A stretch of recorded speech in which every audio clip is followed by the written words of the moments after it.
শুভ সন্ধ্যা। আসসালামু আলাইকুম, নমস্কার। আগামীকাল ঈদ। সারা পৃথিবীতে যত মুসলিম কান্ট্রি আছে সবাই আনন্দে মাতোয়ারা আজকে থেকেই। ইভেন আমাদের ভারতবর্ষ তথা আমাদের বাংলা এবং আমাদের প্রতিবেশী দেশ বাংলাদেশ এবং পাকিস্তান।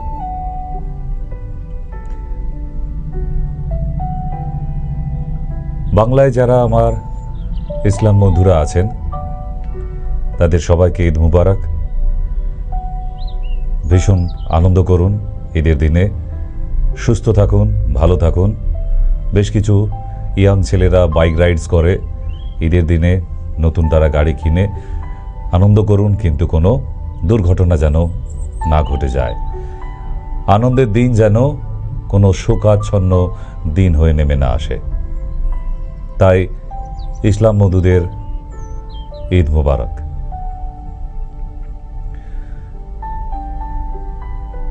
মাঝের মধ্যেই দেখি আমরা ফেসবুকে বেশ কিছু পোস্ট, বাংলাকে আমরা যেন বাংলাদেশ হতে না দিই। কেমন বোকা বোকা কথা। আমরা তো একসময় এক জায়গাতেই ছিলাম, তাই না? বাংলা বাংলাদেশ আমরা চাইলেও কি ভেতর থেকে বাদ দিতে পারবেন? কারণ পশ্চিম বাংলাতেও তো প্রায় অন্তত 40 থেকে 50% বাংলাদেশের মানুষ আছে। এখনো সেই মানুষগুলোর আত্মীয় স্বজনও পারে। তাহলে আপনি চাইলেও মন থেকে বাদ দিতে পারবেন না। এই দুই বাংলা এপার ওপার কেন বলা হয়? কারণ মাঝখানে শুধু একটি নদীর ফারাক, বর্ডার। বাকি মানুষগুলোর মন থেকে কি করে দুই বাংলাকে আলাদা করব আমরা? তাই বাংলাদেশেও যে সমস্ত আমার বন্ধুরা আছেন এবং আমার পেশেন্টরা, রোগীরা, তাদেরকেও ঈদ মোবারক। ভীষণ আনন্দ করুন আপনারা। আর সব থেকে বড় হলো সুস্থ থাকুন। যেহেতু আপনারা আমার পেশেন্ট হিসেবেই পরিচয় আমাদের, কিন্তু তবুও পেশেন্ট হিসেবে পরিচয় হলেও অসুবিধে নেই এই জন্যই যে আমরা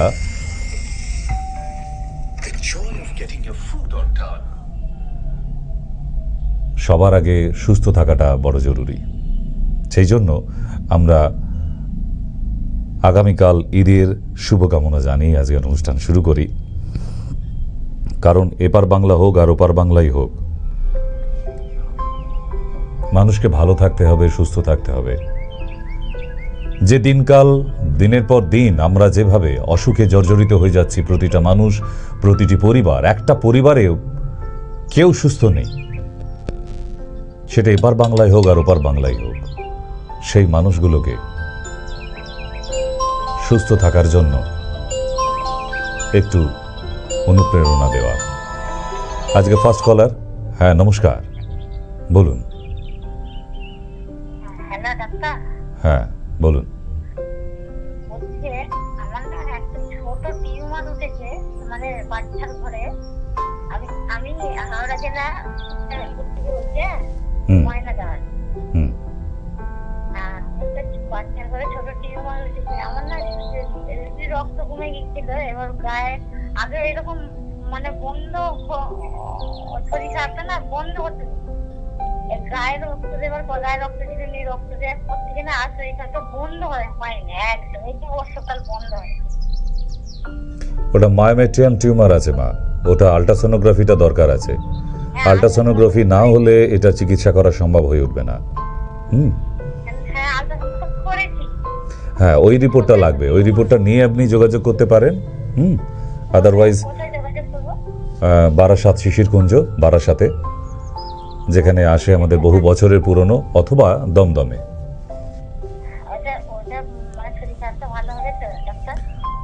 হ্যাঁ, আগে রিপোর্ট নিয়ে যোগাযোগ করুন, না ভালো হওয়ার কি আছে। আর দীর্ঘদিন যদি এইভাবে আপনার ব্লিডিং হতেই থাকে, আপনার শরীরের হিমোগ্লোবিন আস্তে আস্তে কমে যাবে, রক্ত শূন্য হয়ে যাবে। সুতরাং এটাকে চিকিৎসা করানোর দরকার আছে, সেটা যেখানেই হোক। আমাদের ইউনিটি আসতে হবে আমি বলছি না, ওই রিপোর্ট নিয়ে ভালো কোনো গাইনোলজিস্টের কাছে অথবা ডাক্তারের কাছে যান, নাহলে কিন্তু আস্তে আস্তে আপনার শরীরে রক্ত কমে যাচ্ছে। আমি এখানে অনেক মানে আমাদের এখানে অনেক গাইনি ডাক্তার দেখিয়েছি, কিন্তু সবাই অপারেশন করতে বলছে, আমার বাচ্চা হয় না।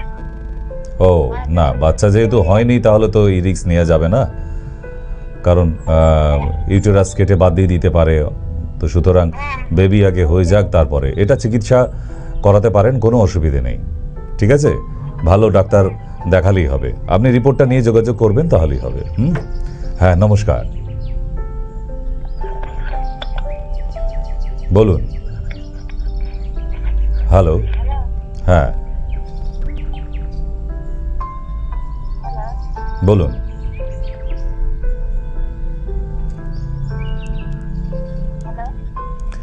শুনতে পেলে হ্যালোর পরের লাইনটা বলবেন। ফোন করেছেন কেন বলুন? হ্যাঁ, ফোন কেন করেছেন বলুন? হ্যাঁ বাবা, এ তো লাজবতী নূপুর। নমস্কার, হ্যালো। হ্যালো, বলুন। হ্যাঁ বলুন। হ্যাঁ বলছি যে আমার হেয়ার ফল হচ্ছে, চুল উঠছে প্রচন্ড। থাইরয়েড আর লিভার টেস্ট করবেন, টিএসএইচ এবং এলএফটি করে নিয়ে পাঠাবেন। ওই দুটো যদি ঠিক থাকে তাহলে ওষুধ কাজ করবে। আর যদি লিভার প্রবলেম থাকে, পেটের প্রবলেম থেকেই তো চুল পেকে যাওয়া, চুল উঠে যাওয়া, এই সমস্তগুলো হয়। এবং যদি শরীরে অ্যালার্জি থাকে, আবার অ্যালার্জি থাকলে খুশকি হবে, ড্যান্ড্রফ হবে, সেখান থেকে চুল উঠে যেতে থাকে। কেমন? তো সেই জন্য এখন ইয়াং বয়স, তো ছোট বয়স, এখন চুল উঠে যাওয়া মানে রোজ টেনশন। আয়নার সামনে দাঁড়িয়ে ইস এতগুলো করে চুল উঠে যাচ্ছে, মাথায় টাক হয়ে যাবে, রাস্তায় ওই টাক মাথা লোকগুলোর কথা মনে পড়বে, তখন আরও মন খারাপ হয়ে যায়। তাই হচ্ছে তো? হ্যাঁ, তো সেই জন্যই এটা এমন কিছু ব্যাপার নয়। এটা মেন জায়গাগুলো দেখতে হয়, যেমন শরীরে আমার অ্যালার্জি আছে কিনা। যদি আপনার মাথায় খুশকি হয় তাহলে অ্যালার্জি আছে। খুশকি হওয়া মানে তাহলে অ্যালার্জিটা একটু টেস্ট করে নেবেন, IgE অ্যালার্জি। ঠিক আছে, আপনি একটু নোট করে রাখুন। একদম ঠিকঠাকভাবে আপনাকে আসতেও হবে না, বাড়ি থেকে আপনি ট্রিটমেন্ট পেয়ে যাবেন। কিন্তু টেস্টগুলো করে নিলে আমাদের ট্রিটমেন্ট করতে সুবিধা হয়। ঠিক, এক হচ্ছে IgE অ্যালার্জিটা করবে, কারণ যেহেতু এত খুশকি হচ্ছে, IgE অ্যালার্জি। দ্বিতীয় হচ্ছে TSHটা একবার চেক করে দেখবেন, যদি থাইরয়েড থাকে মাথা চুল উঠে যেতে থাকে automatically. TSH thyroid stimulating hormone.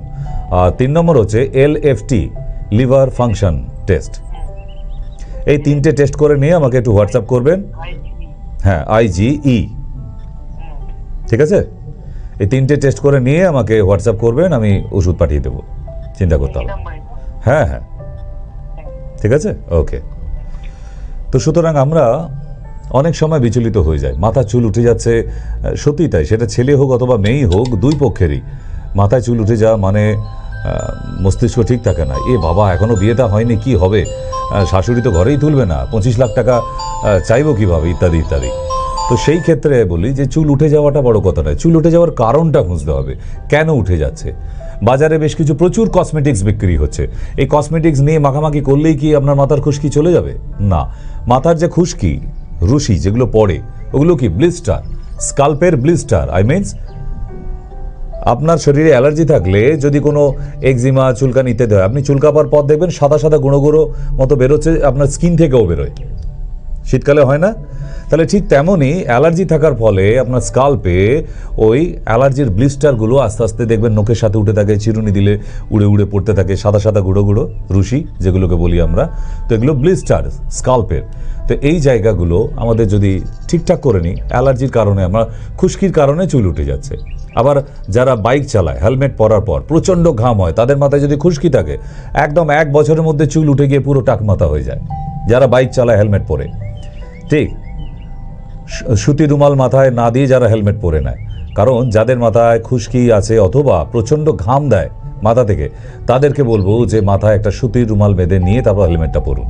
দেখবেন এতে আপনার ঘামটা অ্যাবজর্ব করে নিচ্ছে, এতে খুশকি কম হবে। কারণ খুশকি মাথায় থাকলে সেখানে গোড়ায় ঘাম জমে গিয়ে কাদা কাদা তৈরি হয়ে যায়, যার ফলে চুলের গোড়া নরম হয়ে যায় এবং চিরুনি দিলেই একটা দুটো নয়, একবারে 100-র ওপরে চুল উঠে আসে। ঠিক, আসছি আমরা আবার পরে। কেউ আছে ফোনে? নমস্কার,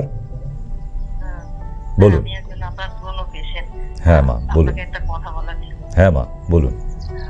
বলছি যে আমি না দুপুরে বলুন আর রাত্রে বলুন, ভাত খাওয়ার সময় মানে 3-4 গাল ভাত খাওয়ার পরে দেখছি মানে ঠিক হয়ে যাচ্ছে, এরকম একটা ব্যাপার। মানে জলটা আমার কাছে দিচ্ছে, বুঝতে পারছি না। জলটা খেলে কি হচ্ছে?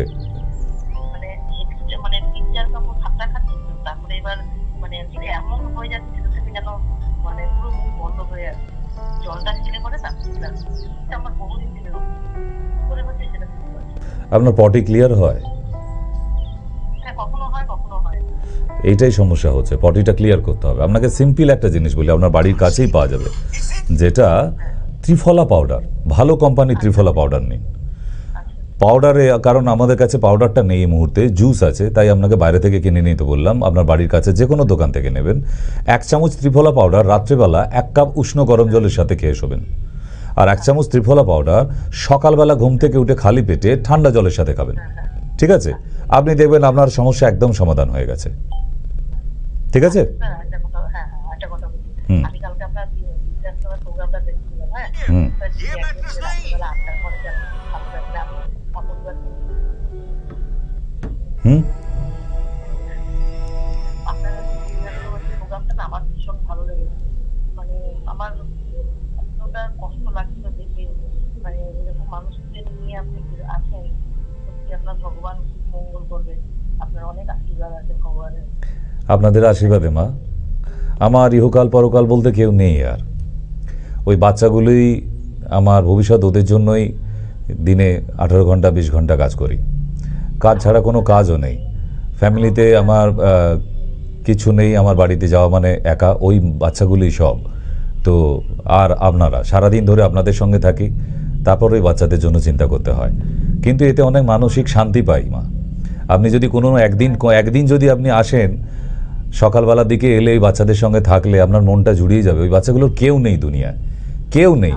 মা, মাসি, ঠাকুমা, কাকিমা, বাবা মা তো নেই। তো ওদের সঙ্গে আপনি 1টা ঘন্টা কাটালে মা, আপনার মনে হবে যে পৃথিবীর এর থেকে বোধহয় সুখের আর আনন্দের কিচ্ছু নেই। বাচ্চাগুলো যখন এসে আপনাকে জড়িয়ে ধরবে, আপনার ভেতরটা ভরে যাবে। আমি বলছি না ওদের জন্য অনেক কিছু নিয়ে যেতে হবে না, কিচ্ছু নিয়ে যেতে হবে না। আপনি ওদের সঙ্গে একদিন দেখা করতে যাবেন, কারণ ওদের তো কেউ নেই। এই আমার পেশেন্টরা যারা দেখতে যায় তাদেরকেই ওরা আপন করে নেয়। তো আপনার যদি কোনোদিন সময় হয় মা, আপনার নিমন্ত্রণ রইল আমার আশ্রমে, একদিন বেড়াতে আসবেন। আপনি তো মানে ভগবানের দূত হয়ে এসেছেন। আর আমি কালকে আপনার প্রোগ্রামটা দেখে, আমি যতক্ষণ প্রোগ্রামটা চলেছে ততক্ষণ পর্যন্ত আমি খুব কান্না করেছি। মানে আমার এত কষ্ট লেগেছে, এত খারাপ লেগেছে। আসলে আমার মা বাবাদের কেউ নেই, তো ওদেরকে দেখে আমি অনুভব করতে পেরেছি যে সত্যি ওরা খুব অসহায়। ওখানে আমার 13 জন বৃদ্ধ আছে মা, সব 60 বছরের উপরে বয়স। আর যারা আছে তাদেরকে আমরা রেখেছি, খুব বড়লোক ঘরের মানুষ ছিল ওরা। তাদের ছেলেমেয়েরা সব বিদেশে থাকে। আজকে ওই বাবা মাগুলোর জন্য তাদের ছেলেমেয়েরা 100 টাকাও পাঠায় না। তারা নাকি খুব ব্যস্ত, বড় বড় চাকরি করে, কোটি কোটি টাকা মাইনে পায়। কেউ লন্ডনে আছে, কেউ আমেরিকায় আছে, কেউ জার্মানে আছে। আমরা খোঁজখবর নিয়ে দেখেছি, তাদের সঙ্গে কথাও বলেছি। বাট তারা বলে না না, এখন তো ফেরা সম্ভবই না, আপনারা আপনাদের আশ্রমে রেখে দিন। আমরা যেদিন আমি ফিরবো সেদিন আপনাদের আশ্রমকে আমি ফিস দিয়ে দেবো। মানে টাকাটাই বড় কথা ওদের কাছে। এরকমও ঘটনা হয়েছে যে বাবা মারা গেছে, আমরা ফোন করেছি আশ্রম থেকে যে বাবা তোমার বাবা মারা গেছে, ক্যালিফোর্নিয়াতে থাকে তার ছেলে। তা সে সেখান থেকে একদম বেমানুল ফোনে বলল যে আপনারা যা কাজকর্ম করার মিটিয়ে নিন, আমার তো এখন যাওয়া সম্ভব নয়, আমার কাজের চাপ আছে, আমি পরে কোনো দিন সময় পেলে একদিন গিয়ে শ্রাদ্ধ শান্তির কাজ মিটিয়ে আসবো। মানে এই রকম ধরনের সন্তান। তো আমরাও তো সবাই সন্তানের বাবা মা, কোনো না কোনো সন্তান তো সব মানুষেরই আছে, আপনাদেরও আছে। তো এইরকম কুলাঙ্গার কুসন্তান জন্ম যেন না হয় মা। কারণ এই রকম সন্তান গর্ভে ধারণ করা মানে একটা পুত্র সন্তানের জন্য তো কত মানুষকে দেখেছি, এই কোনো মন্দিরে গিয়ে মানসিক করে আসছে, কোনো মসজিদে গিয়ে মানত করে আসছে, কোন অসত্য গাছের গোড়ায় ঢিল বেঁধে আসছে, এই সাধু বাবার কাছে গিয়ে ফল খেয়ে আসছে, মানে একটা সন্তান হবার জন্য।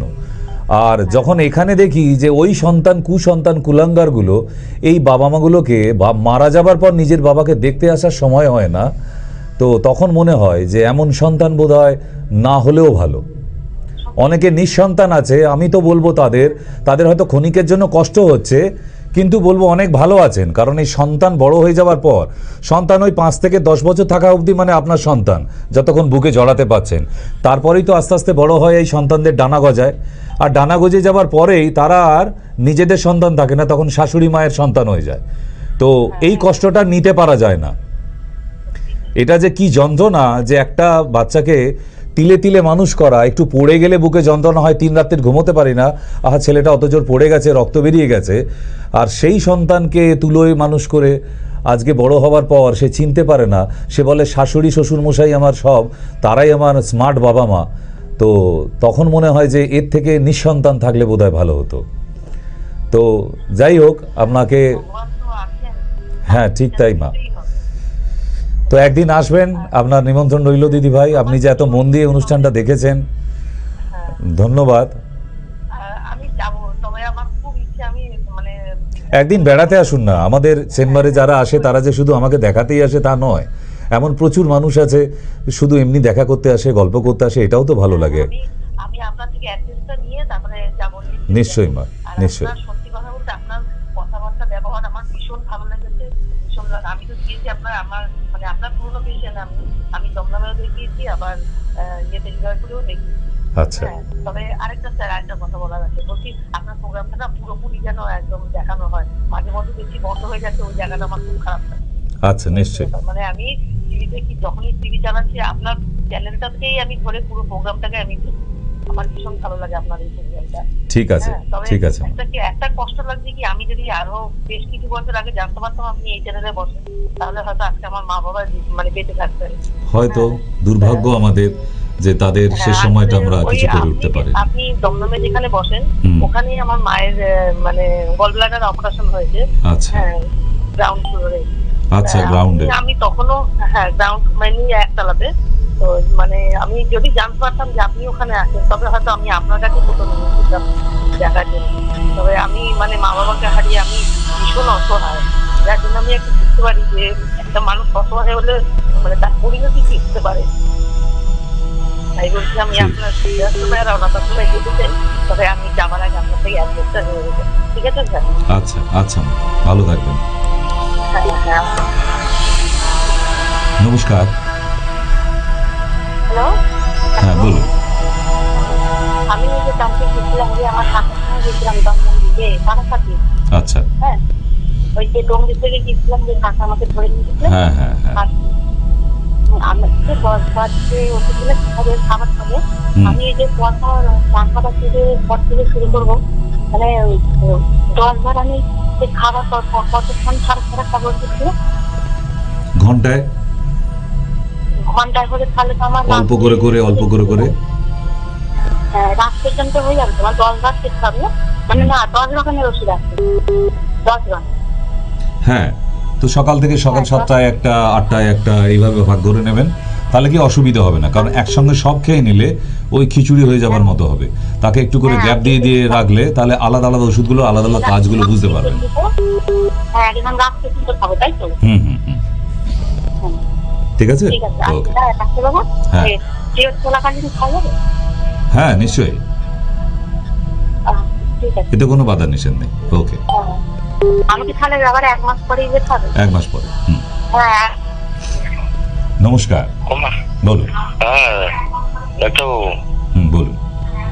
ওই আমি তো দেখাইছিলাম শিলিগুড়িতে যখন আসছিলেন ফেব্রুয়ারিতে, তো ওই গলব্লাডার স্টোন আমার ছিল। আচ্ছা, তো ওষুধ আছে না শেষ হয়ে গেছে? জিবি 30 আর ওই ক্যালকুলেটর ওটা দিছিলেন, তো ওষুধগুলো আমার কবে শেষ হয়ে গেছে। আর ওটা অনলাইনে আনিয়ে নেন কেন? আমি তো যাবো 22 তারিখ, কারণ আপনার ওখানে তো ইলেকশন আছে বোধহয় 16 তারিখ আর 26 তারিখ, না 19 তারিখ আর 26 তারিখ। আমাকে বলছিলেন যে ওই যে পাথরকুচি পাতার সাথে, হ্যাঁ, পাথরকুচি পাতার রস যদি দিনে 2 বার করেও খান তাহলে অনেকটা কাজ হবে, হবে না যে তা নয়, ঠিক। কারণ এগুলো প্রকৃতির দান, এখানে কারোর কোনো অস্বীকার করার জায়গা নেই। যদি অস্বীকার করতে হয় তাহলে বড় বড় ইউনিভার্সিটির সাথে লড়াই হয়ে যাবে। কারণ পাথরকুচি পাতার রস আলটিমেটলি ওর যে কি ক্ষমতা সেটা কয়েকটা দিন খাবার পরেই মানুষ বুঝতে পারবে। নমস্কার। হ্যালো, হ্যাঁ বলুন। হ্যাঁ বলছি ডাক্তারবাবু, আমার মানে একটা ইউরেথ্রাল স্ট্রাকচারের প্রবলেম রয়েছে। মানে আমার বাথরুম করতে গেলে বাথরুমটা আটকে যায়, তো মানে অন্য ডাক্তারবাবু দেখিয়েছিলাম মানে অ্যালোপ্যাথিক, তো ওখানে বলেছে ইউরেথ্রাল স্ট্রাকচার হয়েছে। তো এইটার আমি আয়ুর্বেদিক ট্রিটমেন্টই করাতে চাই। আছে কি সলিউশন আছে? আপনার এখন বয়স কত? বয়স এখন কত? আমার বয়স 22 বছর স্যার। এইটুকু বয়সে স্ট্রাকচার হয়ে গেল কি করে? তুমি জল খাও না নাকি গো? আমি জল মানে অনেকটাই খাই, আগে মানে কিছু বছর আগে কম খেতাম, কিন্তু এখন আমি অনেকটাই জল খাই। বেশ, আমি তোমায় কয়েকটা জিনিস বলে দিই, একটু জোগাড় করে নিও। মানে আমি কোথাও মানে যেতে পারছি না, মানে পরীক্ষার হলে মানে না না, এটা ঠিক হয়ে যায়, এত টেনশন করার কিছু নেই, উতলা হবার কিছু নেই, এটা ঠিক হয়ে যায়। আমি তবুও কয়েকটা হোম রেমেডিস বলে দিচ্ছি। যতদিন আমি তোমার জন্য প্রেসক্রিপশন করে ওষুধ পাঠাচ্ছি ততদিন এই হোম রেমেডিসটা তোমার বাড়ির কাছে দশকর্মার দোকান, সেখান থেকেও পেয়ে যাবে। 1 নম্বর হচ্ছে কুলুত্ত কড়াই কিনে আনবে 100 গ্রাম, কুর্তি কলাই। আচ্ছা। দ্বিতীয় হচ্ছে গোক্ষুরা চূরণ বা গোটা গোক্ষুরা কাটা কাটা, ওটাও দশকর্মা দোকানে পাওয়া যায়। 3 নম্বর হচ্ছে হ্যাঁ গোক্ষুরা। 3 নম্বর হচ্ছে পাষাণ ভেদি। পাষাণ ভেদি 3টে জিনিস এনে হাফ চামচ করে রাত্রেবেলায় 1 গ্লাস কাঁচের গ্লাসের জলে ভিজিয়ে দেবে। সকালবেলা ঘুম থেকে উঠে ওটাকে ভালো করে ছেঁকে নেবে, কারণ গোক্ষুরাতে কিন্তু কাঁটা থাকে। ওই ছোট্ট ছোট্ট কাঁটা যেন ওই জলের মধ্যে রয়ে না যায়, ভালো করে ছাঁকবে একে। ওই ভেজা জলটা দরকার আছে আমাদের, ঠিক আছে? ওই জলটা সকালবেলা উঠে বাবা খেয়ে নিও, ছেঁকে নেবার পর, ভালো করে ছেঁকে নেবার পর, ঠিক আছে? তুমি দেখবে তোমার প্রবলেম মিনিমাম 60 to 70% সলভ হয়ে গেছে। আচ্ছা। কারণ এ প্রাকৃতিক জিনিস, হোম রেমেডিস, এ কোনো কোম্পানির তৈরি করা নয়, আর এর মধ্যে কোনো ভেজাল নেই। এটা যে বলে দিচ্ছি বা বলে দিই, আমি দিয়ে থাকি সব মানুষকে, আমার কাছে যারা দেখাতে আসে তাদেরকেও হোম রেমেডিস লিখে দিই। কেন? যে আমার ওষুধ ফেল করলেও আমার হোম রেমেডিস ফেল করবে না, আমার ডাবল সাপোর্ট থাকছে। হ্যাঁ, এইরকমই হচ্ছে, মানে অ্যালোপ্যাথিক ওষুধ মানে 2 দিন কাজ করি, আর মানে 3 দিনের দিন যেই বন্ধ করেছি বন্ধ হয়ে যাচ্ছে। হ্যাঁ, ওটা তো বাই ফোর্স তোমাকে ওষুধের দ্বারাই তোমাকে ভালো রাখা হচ্ছে। ন্যাচারালি তুমি ভালো হয়ে উঠছো না, তোমাকে ওষুধের দ্বারাই ভালো রাখা হচ্ছে। ওষুধ বন্ধ করলেই যার জন্য আবার সেই আগের পর্যায়ে ফিরে যাচ্ছ। তো সেই জন্য আমি যে হোম রেমেডি বললাম, তুমি এই হোম রেমেডিটা খেতে থাকো, তুমি দেখবে 1 দিন 2 দিন 3 দিন নেবার পর থেকেই তোমার নর্মালিজম আস্তে আস্তে ফিরে আসবে। তোমার জ্বালা, গরম ভাব বা বার্নিং সেন্সেশন এগুলো কিচ্ছু থাকবে না, এবং আস্তে আটকে আটকে ব্যাপার সেটাও থাকবে না। তারপর তুমি একদিন সময় করে আমার সাথে ভিডিও কলিংয়ে কথা বলে নিও, আমি তোমাকে প্রেসক্রিপশন করে বাকি মেডিসিন পাঠিয়ে দেবো। আচ্ছা, বলছি ডাক্তারবাবু, আমার তো চন্দননগরে বাড়ি, মানে চন্দননগরের কাছাকাছি। আপনি চন্দননগরের কাছাকাছি, বারাসাতটাই কাছাকাছি হবে বাবা। যদি শেওড়াফুলি থেকে এপারে চলে আসো, 81 নম্বর বাসে একদম ডাইরেক্ট বারাসাত। হ্যাঁ, শেওড়াফুলি ঘাট ওপার থেকে এপারে চলে এলে একদম 81 নম্বর 81 বাস দাঁড়িয়ে থাকে শেওড়াফুলি ঘাটের এপারে। তো ওখানে বাসে উঠলেই একদম ডাইরেক্ট বারাসাত আমাদের চেম্বারে। আচ্ছা, একদিন সময় করে ছুটির দিন থেকেও চলে আসতে পারো, কারণ সানডেও আমাদের খোলা থাকে। শনিবার এবং রবিবার 2 দিনই বারাসাতে থাকি, চলে আসতে পারবে। ওকে, আচ্ছা, ধন্যবাদ, নমস্কার। হ্যালো হ্যালো হ্যালো, নমস্কার স্যার। নমস্কার নমস্কার, বলুন। আমি ওই কালকে আপনাদের গেছিলাম ওষুধ আনতে, বুঝলেন? আচ্ছা। তো ওখান থেকে ওষুধ নিয়ে আসছি, কিন্তু আমার মিসেসের জন্য বলেছিলাম যে পেটে ব্যথা, বা দিকে তল পেটে ব্যথা কিনকিন করে, আর 3-4 বার পায়খানা হয় দিনে। তো আপনি একটা ওষুধ, তো আমার সেই সঙ্গে ওই ওষুধ দিয়েছিলেন 10 লাখ পাউডার। কিন্তু স্যার এই ওষুধটা খাওয়াতে এবার তো আরো মানে যন্ত্রণা পেটে বেড়ে গেছে, আর প্রচুর পায়খানা হচ্ছে আরো। আচ্ছা, ওটার সঙ্গে আর ওষুধ দেওয়া নেই? বেলকুট, থানকুনি, দুটো টনিক দিইনি আমি, দুটো টনিক, বেলকুট আর থানকুনি। হ্যাঁ, তাহলে ওটা কাগজে লিখে নিন, ওটা আপনি এসে যখন খুশি কালেক্ট করে নেবেন। বেলকুট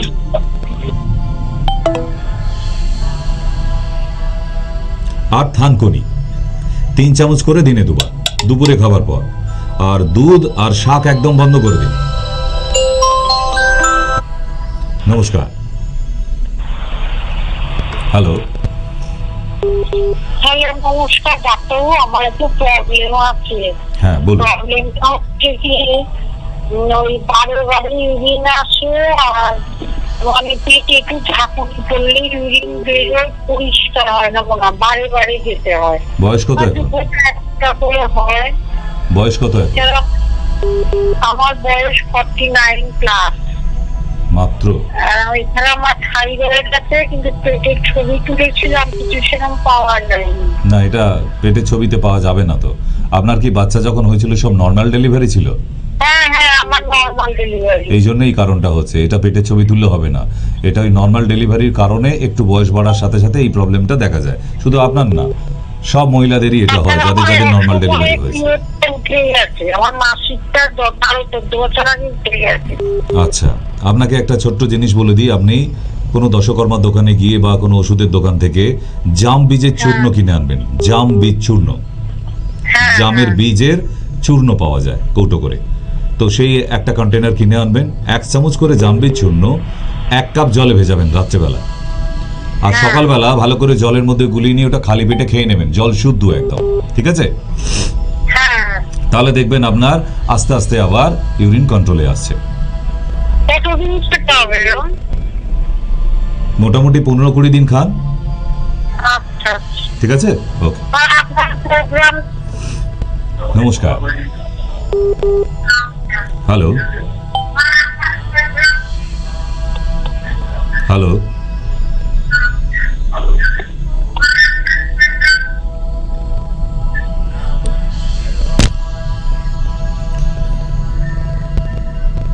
The person you are speaking with has put your... না, আবার কল করুন। নমস্কার, বলুন। হ্যালো ডাক্তারবাবু। হ্যাঁ নমস্কার দিদি ভাই, বলুন। হ্যাঁ, আমি বলছি কি যে আমার হাঁটুর প্রবলেম, মানে হাঁটুটা ফোন করতে পারছি না। অস্টিওআর্থ্রাইটিস হয়ে গেছে। এক্সরে করেছেন? না, এখন এক্সরে করিনি। আমি ভাবছি আপনার ওখানে যাব। যদি আসার সময় আমি বলবো যে একটা এক্সরে করে নিয়েই চলে আসুন। আচ্ছা, আর এমনি আর কিছু করতে হবে না, আর কিছু লাগবে না। আমার ওই একটা এক্সরে প্লেন লাগে। ঠিক আছে, ওই এক্সরেটা করে নিয়ে আপনি যে কোনো একদিন চলে আসুন। আসার আগে বুকিং করিয়ে নেবেন দিদি ভাই আগে, কেমন? ওকে, নমস্কার। হ্যালো। হ্যালো, হ্যাঁ বলুন। ডক্টর সেন বলছেন তো? হ্যাঁ বলছি। হ্যাঁ দাদা, সরি দাদা বলছি। স্যার, আমার বছর দেড়েক আগে হাঁটুতে আর্থ্রাইটিস বলেছিলেন ডাক্তারবাবু। এখন কি কন্ডিশন? এখন কন্ডিশন মানে এমনি হাঁটাচলা করছি, কিন্তু ওই হাঁটুটা হয়তো বসে থাকলে কিছুক্ষণ পরে যদি সোজা করতে একটা খট করে আওয়াজ হয়। আর এমনি কিছু অসুবিধা নেই, আর কোনো অসুবিধা নেই। খালি বসতে গেলে বা শোয়ার পর হয়তো উঠে সোজা হয়ে দাঁড়িয়েছি, পাটা সোজা করছি, একটা খট করে আওয়াজ হয়। এখন এজ কত আমাকে একটু জানাবেন? আপনার কানেকশন কেটে গেছে, আবার একবার কল করবেন। হ্যাঁ নমস্কার। হ্যাঁ নমস্কার স্যার। ওই ওষুধ দুটোর নাম বলেন, ওই যে বিশেষ লিখতে পাইনি স্যার। বেলকুট না কি বললেন? একটা বেলকুট আর একটা হচ্ছে থানকুনি। বেলকুট আর থানকুনি।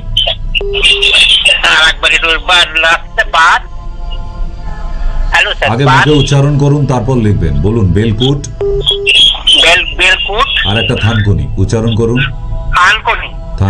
হ্যাঁ, এবার লিখে নিন। আগে বলতে হয়, মুখে বলতে পারলে তবে সে লিখতে পারে। যে বলতে পারে না সে লিখতে পারে না।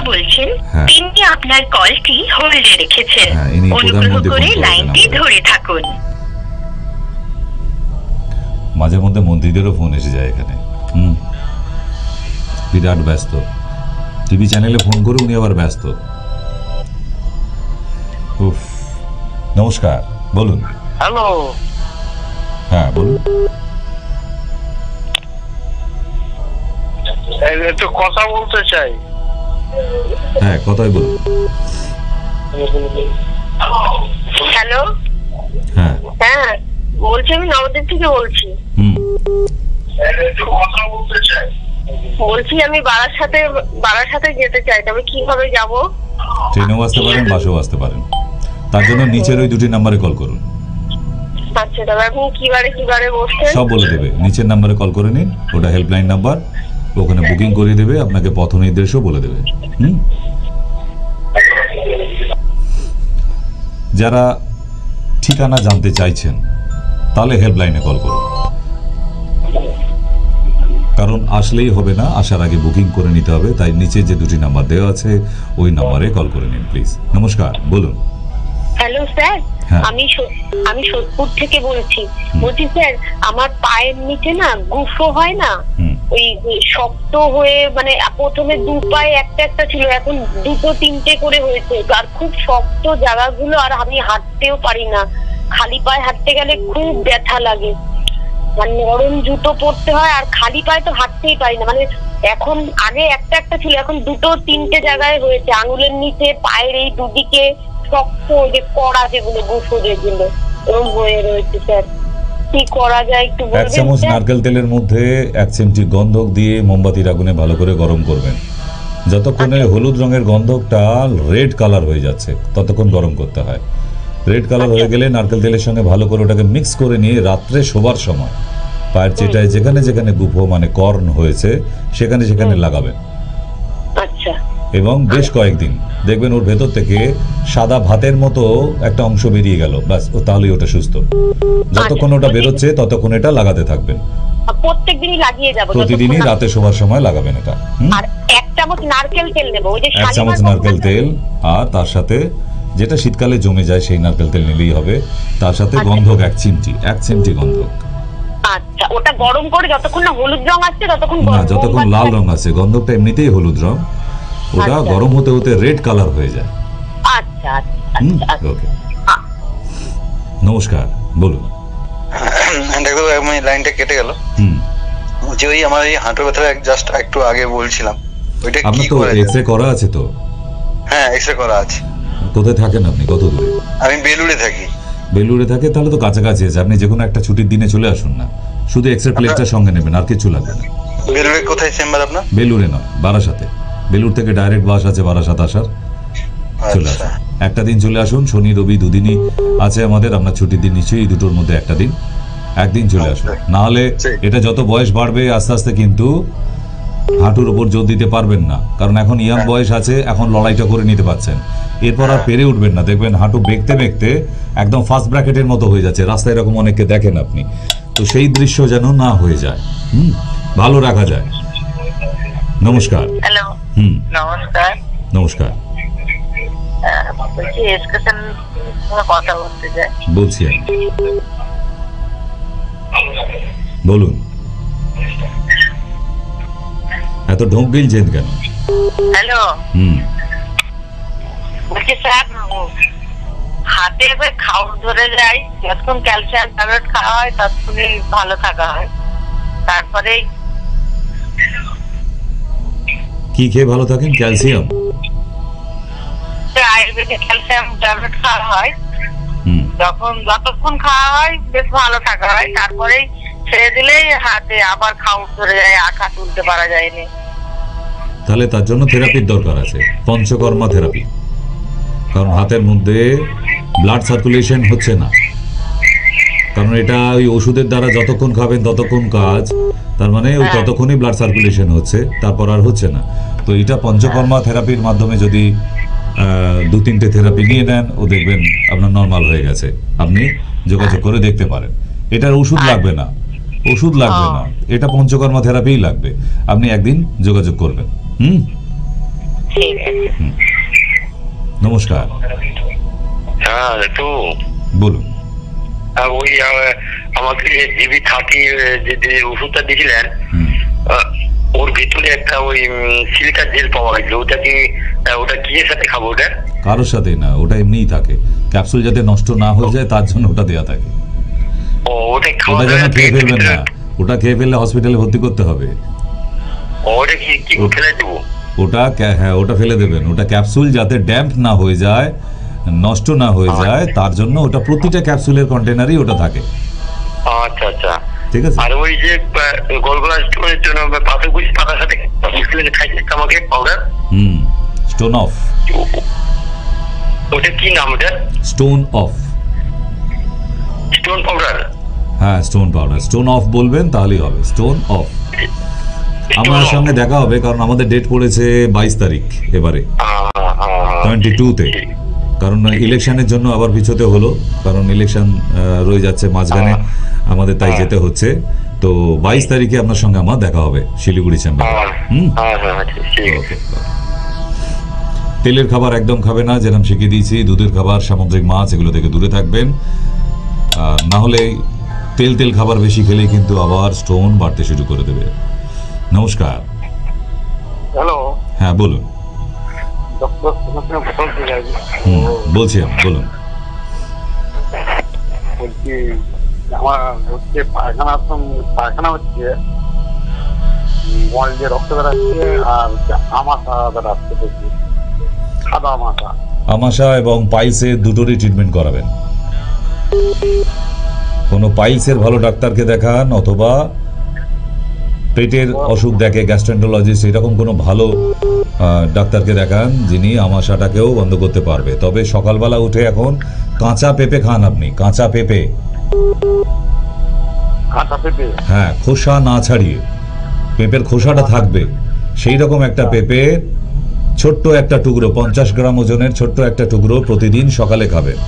আর একটা জিনিস আছে, শুধু ওটা খেলেই হবে না, ওর সাথে দূর্বা ঘাস এবং গাঁদা ফুলের পাতা, দূর্বা ঘাস এবং গাঁদা ফুলের পাতা বেটে নিয়ে 1 চামচ সকালবেলা খালি পেটে, ঠিক আছে? দূর্বা ঘাস আর গাঁদা পাতা, গাঁদাল পাতা নয়, গাঁদা পাতা, গাঁদা ফুলের পাতা, এই দুটোকে বেটে নিয়ে 1 চামচ, আর তার সাথে 50 গ্রাম পেঁপে আলাদা খাবেন। এই দুটো করে সকালবেলা খেতে থাকুন, আপনার প্রবলেম সলভ হয়ে যাবে।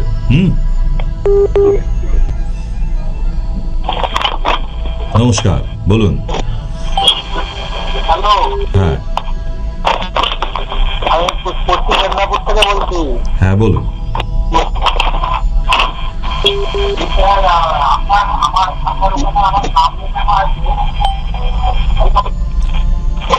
পশ্চিম মেদিনীপুরে ইনি ভোটের প্রচারে বেরিয়েছে।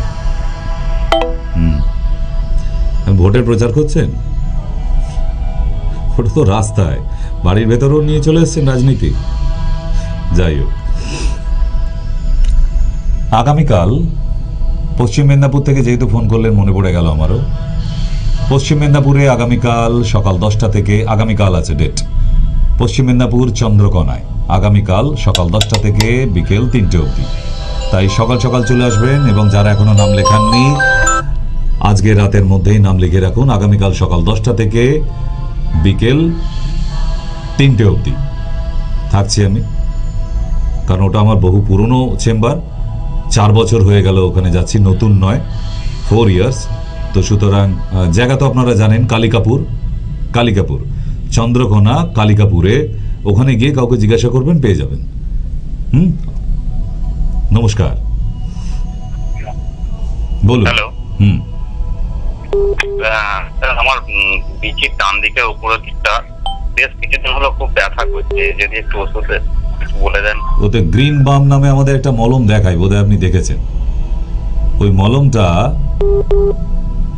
আচ্ছা, আপনি থাকেন কোথায়? আমার বাড়ি সিঙ্গুর। আচ্ছা, ওটা তো এক্ষুনি পাবেন না। আমি যে দুটো শিকড়ের নাম বলছি হয়তো পেয়ে যেতে পারেন। ওখানে তো শিকড় বাকড় বিক্রি করার জায়গা নিশ্চয়ই আছে কোথাও, ওই হাতে বাঁধে সব। হ্যাঁ, শ্যাওড়াফুলিতে বিক্রি হয় দেখেছি। ও, আবার শ্যাওড়াফুলি আসতে হবে এত দূর? আপনার ওখানেও পেয়ে যাবেন। তো যারা ওই হাতে বাঁধার জন্য শিকড় বিক্রি করে, ওদের কাছে গিয়ে বলবেন যে অশ্বগন্ধা শিকড় আর লজ্জাবতী শিকড়, অশ্বগন্ধা শিকড় আর লজ্জাবতী শিকড় দুটোকে বেটে নিয়ে একটু গরম করে লাগাবেন, এবং ভালো করে বেটে নিতে হবে। ওটা গরম করে নিয়ে একটু লাগালে আপনার প্রবলেম সলভ হয়ে যাবে। যদি পেয়ে যান এই শিকড়, তাহলে কিন্তু কাজ হয়ে যাবে। অশ্বগন্ধা আর লজ্জাবতী, ঠিক আছে? শ্বেত লজ্জাবতী, ওদের কাছে পাওয়া যায় শিকড়। এই দুটোকে এনে ভালো করে পরিষ্কার করে ধুয়ে বেটে নেবেন। বেটে নিয়ে ওটা রেখে দেবেন, নষ্ট হবে না, ঠান্ডা জায়গায় ফ্রিজে রাখলেও চলবে। ওটাকে গরম করে নিয়ে আপনি ওই জায়গাতে রাতের বেলা শোবার সময় লাগিয়ে ফেলুন, ঠিক আছে? চলো, নমস্কার। নমস্কার স্যার। নমস্কার। হ্যালো। হ্যাঁ হ্যাঁ, আমি একটু আগে ফোন করছিলাম পশ্চিম মেদিনীপুর থেকে ফোন। পশ্চিম মেদিনীপুরে। আচ্ছা, আপনার সমস্যাটা শুনি। আমার কিডনির ফোন স্যার।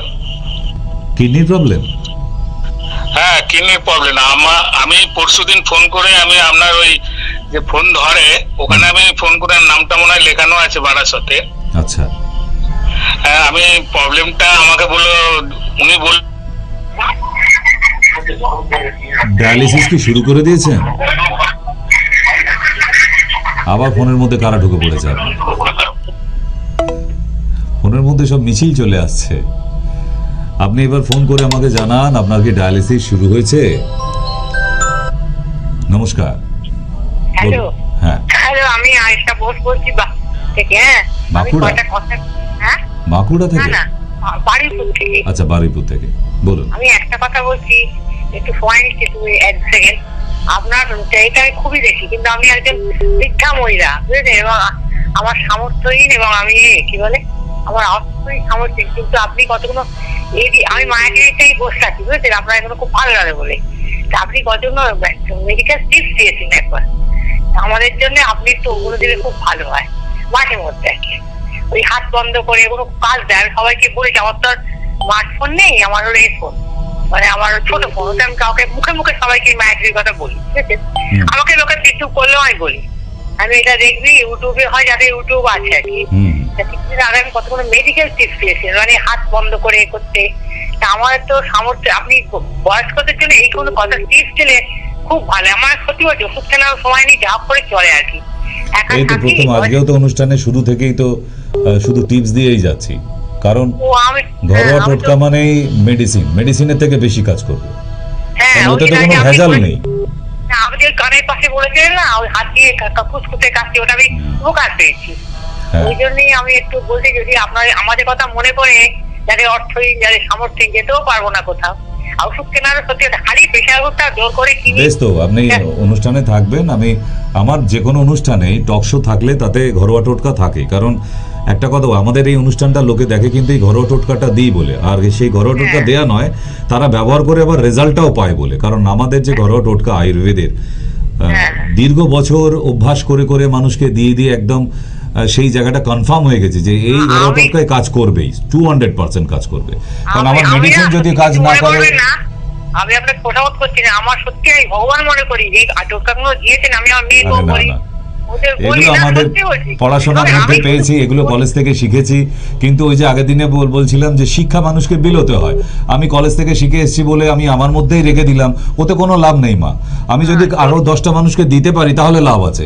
তো যেগুলো শিখে এসেছি তো কাউকে দিতে হবে। তো আসলে কি বলুন তো, আমার কিছু কেনারও ক্ষমতা নেই, যাওয়ারও এত দূর যাওয়ারও ক্ষমতা নেই, শুধু ওইগুলো করে আমি আপনি আমাদের মন্দির অনুষ্ঠান দেখলে, আপনার যদি ছোটখাটো কোনো সমস্যা থেকে থাকে আপনি আমাকে জানাতে পারেন, আর না হলেও আমাকে যদি নাও জানান, আমি এত ঘরোয়া টোটকা বলতে থাকি, দেখবেন আপনার কোনোটা না কোনোটা মিলে গেছে আপনার সমস্যার সাথে। আমি সবই তো বলতে থাকি। হ্যাঁ, ঠিক আছে, আমি ধন্যবাদ স্যার, আমি খুব উপকৃত, আমি ফোনটা পেলাম। আপনি ভীষণ ভালো থাকবেন। আপনি যে এই যে রোজ অনুষ্ঠান দেখেন, তার জন্যই আমি অনেক না আমি দেখি, শুধু না, আমার যেগুলো স্মার্টফোন নেই বলে মুখে মুখে এটা প্রচার করি, ইউটিউবে দেখ, এগুলো খুব সুন্দর, খুব সুন্দর। ঠিক আছে, ধন্যবাদ। আচ্ছা, ধন্যবাদ। নমস্কার, বলুন। নমস্কার। হ্যালো। হ্যাঁ, ডাক্তারবাবু নমস্কার। ডাক্তারবাবু নমস্কার, বলুন। বলছি ডাক্তারবাবু, আপনি দমদমে কোন জায়গাটায় বসেন? ডাক্তারবাবু, দমদম ক্যান্টনমেন্ট হসপিটালে, আর পয়লা বৈশাখের পর থেকে দমদম হনুমান মন্দিরের পিছনে। দমদম জংশনে নামবেন, ওখান থেকে নেমে জিজ্ঞেস করবেন যাকে হোক, কানা খোড়া অন্ধ যে কেউ দেখিয়ে দেবে দমদম হনুমান মন্দির। দমদম হনুমান মন্দিরের ঠিক পিছনেই আমাদের চেম্বার, পয়লা বৈশাখের পর থেকে ওটা। এখন আমি আছি দমদম ক্যান্টনমেন্ট হসপিটালে, ওখানে থাকছি, অসুবিধা নেই। কিন্তু যাদের দমদম জংশনে নামলে সুবিধা হয় তাদের জন্য দমদম জংশনে একটা চেম্বার করে দিয়েছি। রবিবার আর সোমবার থাকবে ওখানে। নমস্কার, বলুন। স্যার আমি বাবু হয়ে যখন বসি না, পা পাটা আমার পুরো টান ধরে, ঘুম থেকে উঠলে পা পাটা আমার বয়স কত বাবা? আমার 52। বয়স তো বেশি না। না, পা পাটা হচ্ছে, ডান পাটা না। বাবু হয়ে বসলেই, উঠতে গেলেই তখন যেন পা পাটা টান ধরে। বেশ, আমি দুটো ওষুধের নাম বলি, একটা সহজ আর একটা হয়তো শোনেননি। একটার নাম হচ্ছে অশ্বগন্ধা, এটার নাম শুনেছেন? অশ্বগন্ধা ট্যাবলেট নিয়ে আসবেন। 800 পাওয়ারের অশ্বগন্ধার পাওয়ার হয়, 500 হয়, 800 হয়, 1200 হয়, আপনি 800 পাওয়ারের নেবেন। আর দ্বিতীয় হচ্ছে বাতকুলান্তক। আচ্ছা, এই দুটো ট্যাবলেট দুপুরে খাবার পর আর রাতে খাবার পর খাবেন, আপনার প্রবলেম সলভ। বেশ, ওতে যা ট্যাবলেট আছে মানে 60টা করে তো থাকবে, ওই 60টা শেষ হতে হতে আপনার প্রবলেম সলভ হয়ে যাবে। এবং শুধু প্রবলেম সলভ নয়, আপনি দেখবেন শরীরের দিক দিয়ে আরও এনার্জি পাচ্ছেন। আর যদি এখন ওষুধটা না খেয়ে নেন, আগামী দিনে আরও নার্ভের প্রবলেম হবে, নামনেস, টিংলিং এগুলো দেখা দিতে থাকবে। আপনার পা ঝিঝি ধরে যাওয়া, হাঁটতে গেলে ডিসব্যালেন্স হয়ে যাওয়া, প্লেন রাস্তায় হাঁটছেন হোঁচট খেয়ে যাওয়া, এইগুলো দেখা দিতে থাকবে, আস্তে আস্তে আপনার বাড়তে থাকবে। হ্যাঁ, বাঁ পায়ে আজকে আছে, আগামী দিনে আবার ডান পা ধরে নেবে, কারণ মানুষ তো ব্যালেন্স করেই চলে। বাঁ দিকে যা আছে আবার কিছুদিন পরে ডান দিকে সে চলে আসে। যেমন চোখের ক্ষেত্রে, কানের ক্ষেত্রে, হাতের ক্ষেত্রে, সব জায়গাতেই আমাদের শরীরে একদিকে রোগ দেখা দিলে আবার কিছুদিন পর অপর সাইডে চলে আসে। তাই এখন বাঁ পায়ে হচ্ছে যখন, আর ডান পায়ে যাতে না যায় তার জন্য আমি দুটো মাত্র একদম সহজ ওষুধের নাম বললাম। আপনার বাড়ির কাছে যে কোনো আয়ুর্বেদিক দোকান থেকে কালেকশন করবেন। আচ্ছা স্যার, একটা কথা বলছি যে অশ্বগন্ধাটা আর বললেন, কি বললেন? বাতকুলান্তক। আচ্ছা, একটা করে। আচ্ছা, নমস্কার, বলুন। হ্যালো। হ্যাঁ স্যার, বললাম তো বাতকুলান্তক আর হচ্ছে অশ্বগন্ধা। হ্যাঁ, আর অশ্বগন্ধা 800 পাওয়ারের। 800 পাওয়ার। আচ্ছা, ওকে স্যার, ওকে।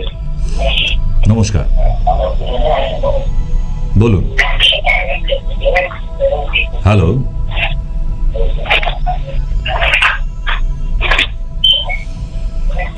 মানুষের এখন ধারণা যে সব চিকিৎসাতেই চটজলদি রেজাল্ট। আচ্ছা, আপনাদের ধারণা কি বলে? তাতে পেটে বিদ্যে থাকুক আর না থাকুক, সাধারণ বুদ্ধিতে কি বলে? যে একটা অসুখ, সেটা কি চটজলদি আজকে সকাল থেকেই হয়ে গেল? তার একটা প্রস্তুতি আছে, আরো বেশ কয়েকদিন লেগেছে, তবে তো একটা অসুখ গিয়ে দাঁড়ায়, ডিজিজ, রাইট? তাহলে একটা মানুষের অসুখ তৈরি হতে একটা সময় নেয়, particular, it will take times. হঠাৎ করে কারোর অসুখ হয়ে যায় না। আচ্ছা, আমাকে এরকম আমাদের এই কলেজের জুনিয়র, অনেক জুনিয়র, তারা এখন বিএমএস করছে, ইউজি ক্যান্ডিডেট, তো প্রশ্ন করেছিল। তো সে এসে বলছিল, স্যার আপ প্র্যাকটিস মে লগ গয়ে, আপকো নকরি হো গিয়া। হ্যাঁ, এখন তো আমরা একদম ফুল প্র্যাকটিসের মধ্যে, তো এখনো পড়াশোনা করছি। তো আমাকে সেই স্টুডেন্টই কোশ্চেন করেছিল যে, স্যার ইতনে সারে কিতাব পড় রা হুঁ, বিমারি কিউ হতে হ্যায়? মানে মানুষের এই অসুখ বিসুখ কেন হয়? ইউজি कैंडिडेट हो आप, बीएमएस कैंडिडेट तारा, और भी जब सारा किताब पढ़ लेंगे तब आपको पता लग जाएगा। यही पता लगाना जरूरी है। डॉक्टरी का मेन टॉपिक ये है कि बीमारी क्यों हुआ है। যে পেশেন্টটা সামনে এসে বসে তার অসুখটা কেন হয়েছে এটাই খুঁজে বের করা একটা ডাক্তারের কাজ। তার সঙ্গে গল্প করা বা তার গল্প শোনা, সে বাড়িতে কি খেয়ে এসেছে, বাসে করে এলো না ট্রেনে করে এলো না এসি চালিয়ে ট্যাক্সিতে এলো, সেটা শোনা কাজ নয়। তার অসুখটা কেন হয়েছে এটা জানায় কাজ হচ্ছে একটা ডক্টরের কাজ। তাহলে কিন্তু সলভ হয়ে গেল। আর আমাকে সেই প্রশ্নটাই ওই ছোট্ট ছেলেটি করে, তা তাকে তো দিয়েছিলাম। এই প্রশ্নটা কিন্তু আপনাদেরও প্রচুর মানুষের মধ্যে এটা বারবার মাথায় আসে। যখন কোনো ছেলের মার কোনো অসুখ হয়ে যায়, বাবার কোনো অসুখ হয়ে যায়, তাকে ভীষণ ভালোবাসে, তখন তার মাথায় আসে কিন্তু রাত্রিবেলা ঘুমিয়ে যে এই অসুখটা হয় কেন। তাহলে তো অসুখ যদি না হতো তাহলে তো এই বাবাকে মাকে নিয়ে তো টেনশন করতে হতো না। তারা বয়স বাড়ছে, তাদের দিনের পর দিন তারা অসুস্থ হয়ে যাচ্ছে। কেন হয় এই অসুস্থ? It's a terrific question in medical industry. মানুষের অসুখ হয় কেন? ভালো কোশ্চেন না? এবং অসুখ হয়ে যাওয়ার পর ডাক্তারের কাছে গিয়েই দেখবেন তৈরি করে, ডাক্তার ওই সারিয়ে দিতে হবে, ডাক্তার তাড়াতাড়ি সারিয়ে দিতে হবে। এতদিন কি ঘুমাচ্ছিলেন আপনি? একটা অসুখ হতে 1 মাস নয়, 2 মাস নয়, বছরের পর বছর লেগে যায়, তবে তার শরীরে একটা অসুখ হয়। ইয়েস। এবার সব যতগুলো আপনি নিয়ে কেস নিয়ে ডাক্তারের কাছে যাচ্ছেন, সব কিন্তু অসুখ নয়। Disease is different things and disorder is also different things, so both are not same, disease and disorder. একটু এক্সাম্পল দিই। যেমন আপনার কিডনিটা ফেল হয়েছে, আপনার লিভারটা কাজ করছে না, আপনার জন্ডিস হয়েছে, those are disease. আপনার বাচ্চার থ্যালাসেমিয়া আছে, এটা ডিজিজ নয়, ডিসঅর্ডার। আপনার ছেলের সাইকোলজিক্যাল প্রবলেম দেখা যাচ্ছে, এটা ডিজিজ নয়, ডিসঅর্ডার, নার্ভ ডিসঅর্ডার, ঠিক না? তাই ডিসঅর্ডার হয়ে যাওয়া শরীরের আর ডিজিজ দুটোকে এক করে ফেলবেন না। ডাক্তাররা সব সময় বলে থাকে না এগুলো সবই অসুখ, সব অসুখ, অনেক ডাক্তার বলে থাকে। বাট মেবি আমি ভুলও হতে পারে, অনেক ডাক্তার আমাকে ভুল প্রমাণও করতে পারে, বাট আজ অবধি করেনি এখনো অবধি। ইন মাই ইউনিভার্সিটির যারা আমার ক্লাসমেট আছে, আমাদের তাদের সঙ্গে এখনও ডিসকাশন হয়, আমরা একসঙ্গে পড়াশোনা করছি এখনও যাদের সাথে অলরেডি, তো তাদের সাথে আমাদের এই ডিসকাশনগুলো হয়। তো what's the difference between disorder and disease? এগুলো খুব ছোট্ট ছোট্ট মানে, কিন্তু এর অন্তর্নিহিত মানে অনেক বড়। একটা মানুষ যদি বুঝে যায় যে আমার শরীরটা ডিসঅর্ডার হতে শুরু করেছে, আমার হলুদ পেচ্ছাপ হচ্ছে, আমার কিন্তু জন্ডিস হয়ে যেতে পারে, আমার লিভারটা তা থেকে খারাপ হতে পারে, আমার লিভার সিরোসিস হয়ে যেতে পারে, তার মানে আমাকে প্রথম থেকেই তো সিমটম দিয়ে আসছে, তার হলুদ পেচ্ছাপ হওয়া, চোখ হলুদ হয়ে যাওয়া, নখ হলুদ হয়ে যাওয়া, হাতের চেটো হলুদ হয়ে যাওয়া, তার মানে এতগুলো সিমটম দিচ্ছে। তার খিদে কমে যাওয়া, সবসময় একটা খাবার খেতে বসলে আষ্টে গন্ধ, মানে কাঁচা মাছের গন্ধ খাবারের মধ্যে পেতে থাকবে, তার দেশলাই জ্বাললে বারুদের গন্ধটা ভালো লাগবে। তার মানে এতগুলো সিমটম দিচ্ছে, ভগবান এত কিছু জায়গা রেখে দিয়েছে। সেই মানুষটা যদি না বোঝার ভান করে যে না আমার জন্ডিস হয়নি, আমি ঠিক আছি, আমি আবার রাত্রে জলসা করব, কি করে হবে? তার মানে একটা মানুষের শরীর ডিসঅর্ডার হলেই উপরওয়ালার এমন সিস্টেম আছে ভগবানের দেওয়া, যে তাকে কিন্তু সিগন্যাল দেয়, প্রতিটা মানুষকে সিগন্যাল দেয় যে আপনি অসুখে পড়তে চলেছেন, আপনি সাবধান হন, আপনি ডাক্তার দেখান, আপনি নিজেকে সাবধান করে নিন, আপনি এই এলোমেলোভাবে, বিচ্ছিন্নভাবে, বিশৃঙ্খলভাবে নিজের লাইফ অতিবাহিত করবেন না। আপনার এই জীবন, বিশৃঙ্খলা জীবন, আপনাকে কিন্তু একটা বড় অসুখে ফেলতে পারে। আমরা কিন্তু শুনি না কেন? বয়স, রক্ত গরম, দূর জন্ডিস ও আবার কেউ 4 দিন ওষুধ খাওয়া ঠিক হয়ে যাবে। আমাদের দেশে লক্ষ লক্ষ মানুষ জন্ডিস পেকে গিয়ে মারা গেছে। অবস্ট্রাকটিভ জন্ডিস হয়ে গেলে এত হাই বিলিরুবিন হয়ে যাবে, আপনি নামাতে পারবেন না। ওই জন্ডিস আপনার মৃত্যুর কারণ হয়ে যেতে পারে। লক্ষ লক্ষ মানুষ আজও মারা যাচ্ছে, বিগত দিনেও মারা গেছে। তার মানে আপনার হলুদ ইউরিন হচ্ছে মানে এটাকে ছেলেখেলা ভাবে নেবেন না। আপনার খিদেটা কমে গেছে মানে এটাকে ছেলেখেলা ভাবে নেবেন না। আপনার চোখ হলুদ হয়ে যাচ্ছে, বারে বারে জ্বর আসছে, 99 পার করে 100 পার করে দিচ্ছে, হলো ও একটা প্যারাসিটামল খেয়ে নিলে হবে, অত সোজা নয়। ডাক্তারি বিদ্যাটা যখনই সাধারণ মানুষ ফলাতে যায় না, তখনই সমস্যাটা ঘটে যায়। সব মানুষের মধ্যে একটু করে ডাক্তারি ফলানোর ব্যাপার আছে। কেন? যখন আমি কেসটা বুঝতে পারছি না, একটা ডাক্তারের সঙ্গে কনসাল্ট করে চলে আসি, দুধ কা দুধ, পানি কা পানি। নিজে কেন ডাক্তারি করতে যাব? তার জন্য প্রচুর মানুষ মারাও গেছে। আমার নিজের চোখে দেখা, কোভিডের সময় জ্বর হয়েছে, সে প্যারাসিটামল খেতে খেতে 14 দিনের মাথায় মারাই গেল ছেলেটি। ইয়াং ছেলে, একবারে 32 বছরে, আমাদের বারাসাতের কেস বলছি, নবপল্লী। তো সুতরাং সব সময় নিজে কর্তৃত্ব ফলানো, নিজেকে জাহির করা, এটা উচিত নয়। নিজের সমস্যা, আচ্ছা আপনার বাড়িতে বাইক আছে, সেটা খারাপ হলে কি নিজে সারিয়ে ফেলেন? আপনার মোবাইলটা প্রবলেম করছে, আপনি নিজে সারিয়ে ফেলেন। কম্পিউটারটা প্রবলেম করছে, খুলছে না, অন হচ্ছে না, নিজে সারিয়ে ফেলেন। কেন যাই না আমরা? Because we are not hardware engineer, আমরা গ্যারেজের মিস্ত্রি নয়, তাই আমরা ওতে হাত লাগাই না, তাই আমরা মোবাইলটা খুলে সারাতে পারি না। ঠিক যেমন এখানে আমরা হার্ডওয়্যার ইঞ্জিনিয়ার নয় বলে আমরা একটা ইঞ্জিনিয়ার একটা মিস্ত্রির কাছে নিয়ে গেলাম, সেটা বাইক হোক, মোবাইল হোক, হোয়াট এভার, কম্পিউটার হোক, আদার থিংস হোক, বাড়ির অন্যান্য মেশিনারি হোক। আমরা ইঞ্জিনিয়ার নয় বলে, আমরা হার্ডওয়্যার ইঞ্জিনিয়ার নয় বলে আমরা কিন্তু তাতে নাক গলাতে যাই না। তাহলে আমরা কবে সবাই ডক্টর হয়ে গেলাম? শরীরে যখন একটা প্রবলেম হচ্ছে, আপনার 1 সপ্তাহ ধরে হলুদ ইউরিন হচ্ছে, আপনার চোখ হলুদ হয়ে গেছে, তারপরেও বলছেন না আমি ঠিক আছে, নিজে নিজে ঠিক হয়ে যাবে, কেন? এই রিস্ক কেন নিচ্ছেন? আমি জাস্ট এক্সাম্পল দিচ্ছি, রাগ করবেন না, এগুলো আলোচনা, এর মাধ্যমেও অনেক নেওয়ার আছে। ঠিক তেমনি এই যে দিনের পর দিন একটু একটু করে শরীরটা ডিসঅর্ডার হতে হতে হতে হতে ডিজিজ হয়। বোঝাতে পারলাম? তাহলে what is disorder and what is disease? একটা মানুষের শরীর ডিসঅর্ডার কখন হবে? যখন মানুষের শরীর প্রকৃতির বিরুদ্ধে রান করবে। ইয়েস। এবার আপনার প্রশ্ন আছে, ভুরুটা কোঁচকালেন, সেটা আবার কি? প্রকৃতির বিরুদ্ধে মানে? প্রকৃতির বিরুদ্ধে মানে একটা মানুষ বেঁচে থাকে কিভাবে? প্রাকৃতিক জিনিসের উপরে। সুস্থ থাকে কিভাবে? প্রাকৃতিক জিনিসের উপরে বেশ করে, তাই তো?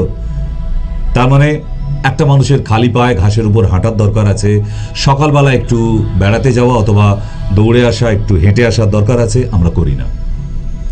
সকালবেলা ঘুম থেকে ওঠার প্রয়োজন আছে, ঘুম থেকে ওঠার পর 1 লিটার জল খাবার প্রয়োজন আছে, আমরা করি না। দুপুর 12টা নাগাদ লাঞ্চ করে নেবার প্রয়োজন আছে, আমরা করি না। রাত্রির 10টা থেকে 11টার মধ্যে রাতে ঘুমোতে যাবার কথা আছে, আমরা ঘুমোতে যাই না। আমরা প্রকৃতির বিরুদ্ধে যাচ্ছি তো। এটা হলো we are going on against of nature. আমরা এইভাবে প্রকৃতির বিরুদ্ধে যাচ্ছি। এবার বোঝা যাচ্ছে? তাহলে একটা মানুষের শরীর যখন প্রকৃতির বিরুদ্ধে অনাচার, ব্যভিচার, অত্যাচার শুরু করবে, তখনই সে আস্তে আস্তে ডিসঅর্ডার হতে শুরু করবে ফার্স্ট, দেন ডিজিজে পড়বে। তাহলে what is the difference between disorder and disease? তো ফার্স্ট সিমটম ইজ ডিসঅর্ডার। এই ডিসঅর্ডার পর্যায়ে থাকাকালীন আপনাকে অনেক সিমটম দেবে, আপনি খারাপ হচ্ছেন, আপনার শরীরটা খারাপ করছে, আপনি ডাক্তারের কাছে যান, আপনি এইভাবে অত্যাচার করবেন না। This period call disorder periods. সেই সময়টাতেই ডক্টরের কাছে গেলে অতি সহজে আমরা রোগ থেকে মুক্তি পেয়ে যেতে পারি। আর যখন ডিজিজ হয়ে গেছে, বাঙালির নিয়ম, না অসুখ বিসুখ হয়নি যখন এখনো ডাক্তারের কাছে যাবো না, যাবনি, কি দরকার আছে আবার পয়সা করি নষ্ট করার কোনো দরকার আছে কি? কেন এই মনোভাবান্ন? কেন? মানে আমার বড় কিছু না হলে আমি ডাক্তারের কাছে যাব না। আপনার মোবাইলটা যখন রিচার্জ থাকে না, নেট থাকে না, আপনি একদম আজকে শেষ হয়েছে রাত্রির 12টায় আপনি নেট রিচার্জ করে নিলেন, কেন? ওটা তো ডিসঅর্ডার হয়ে যাবে, ডিসঅর্ডার হয়ে যাবে। তাহলে আপনার শরীরটা যখন ডিসঅর্ডার হয়ে যাচ্ছে, আর কিছু বলার আছে? তাহলে মানুষ ঔদ্ধত্যের জন্য মৃত্যুর কারণ হয়ে দাঁড়ায় তার জীবনে। বোঝাতে পারছি না? আমার অনেক জ্ঞান নেই, আমি ছোটখাটো মানুষ, নগণ্য মানুষ, কিন্তু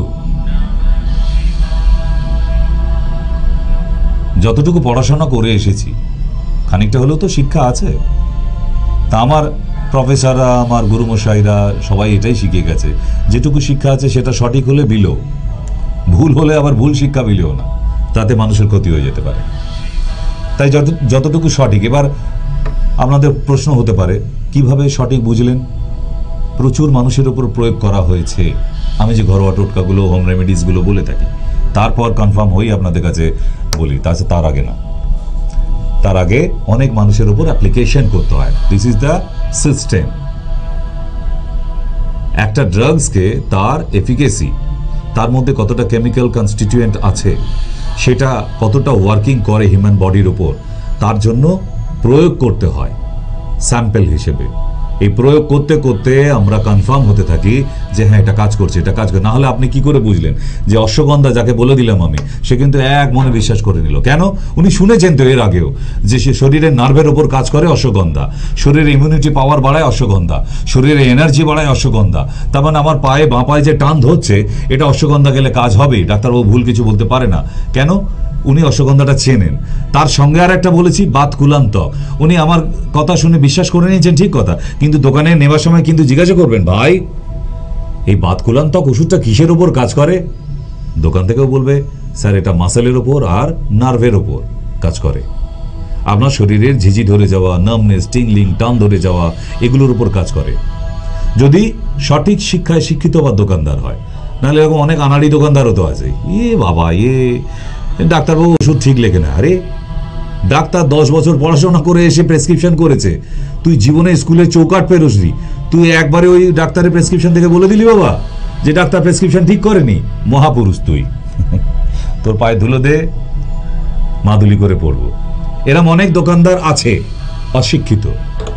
কারণ অ্যাকচুয়ালি কি জানেন, যেমন অ্যালোপ্যাথির ওষুধের দোকানদার হতে গেলে সেখানে ফার্মেসি নিয়ে পড়তে হয়, বি ফার্ম, ডি ফার্ম, তবে কিন্তু ওষুধের দোকান খোলার লাইসেন্স পায়, রাইট?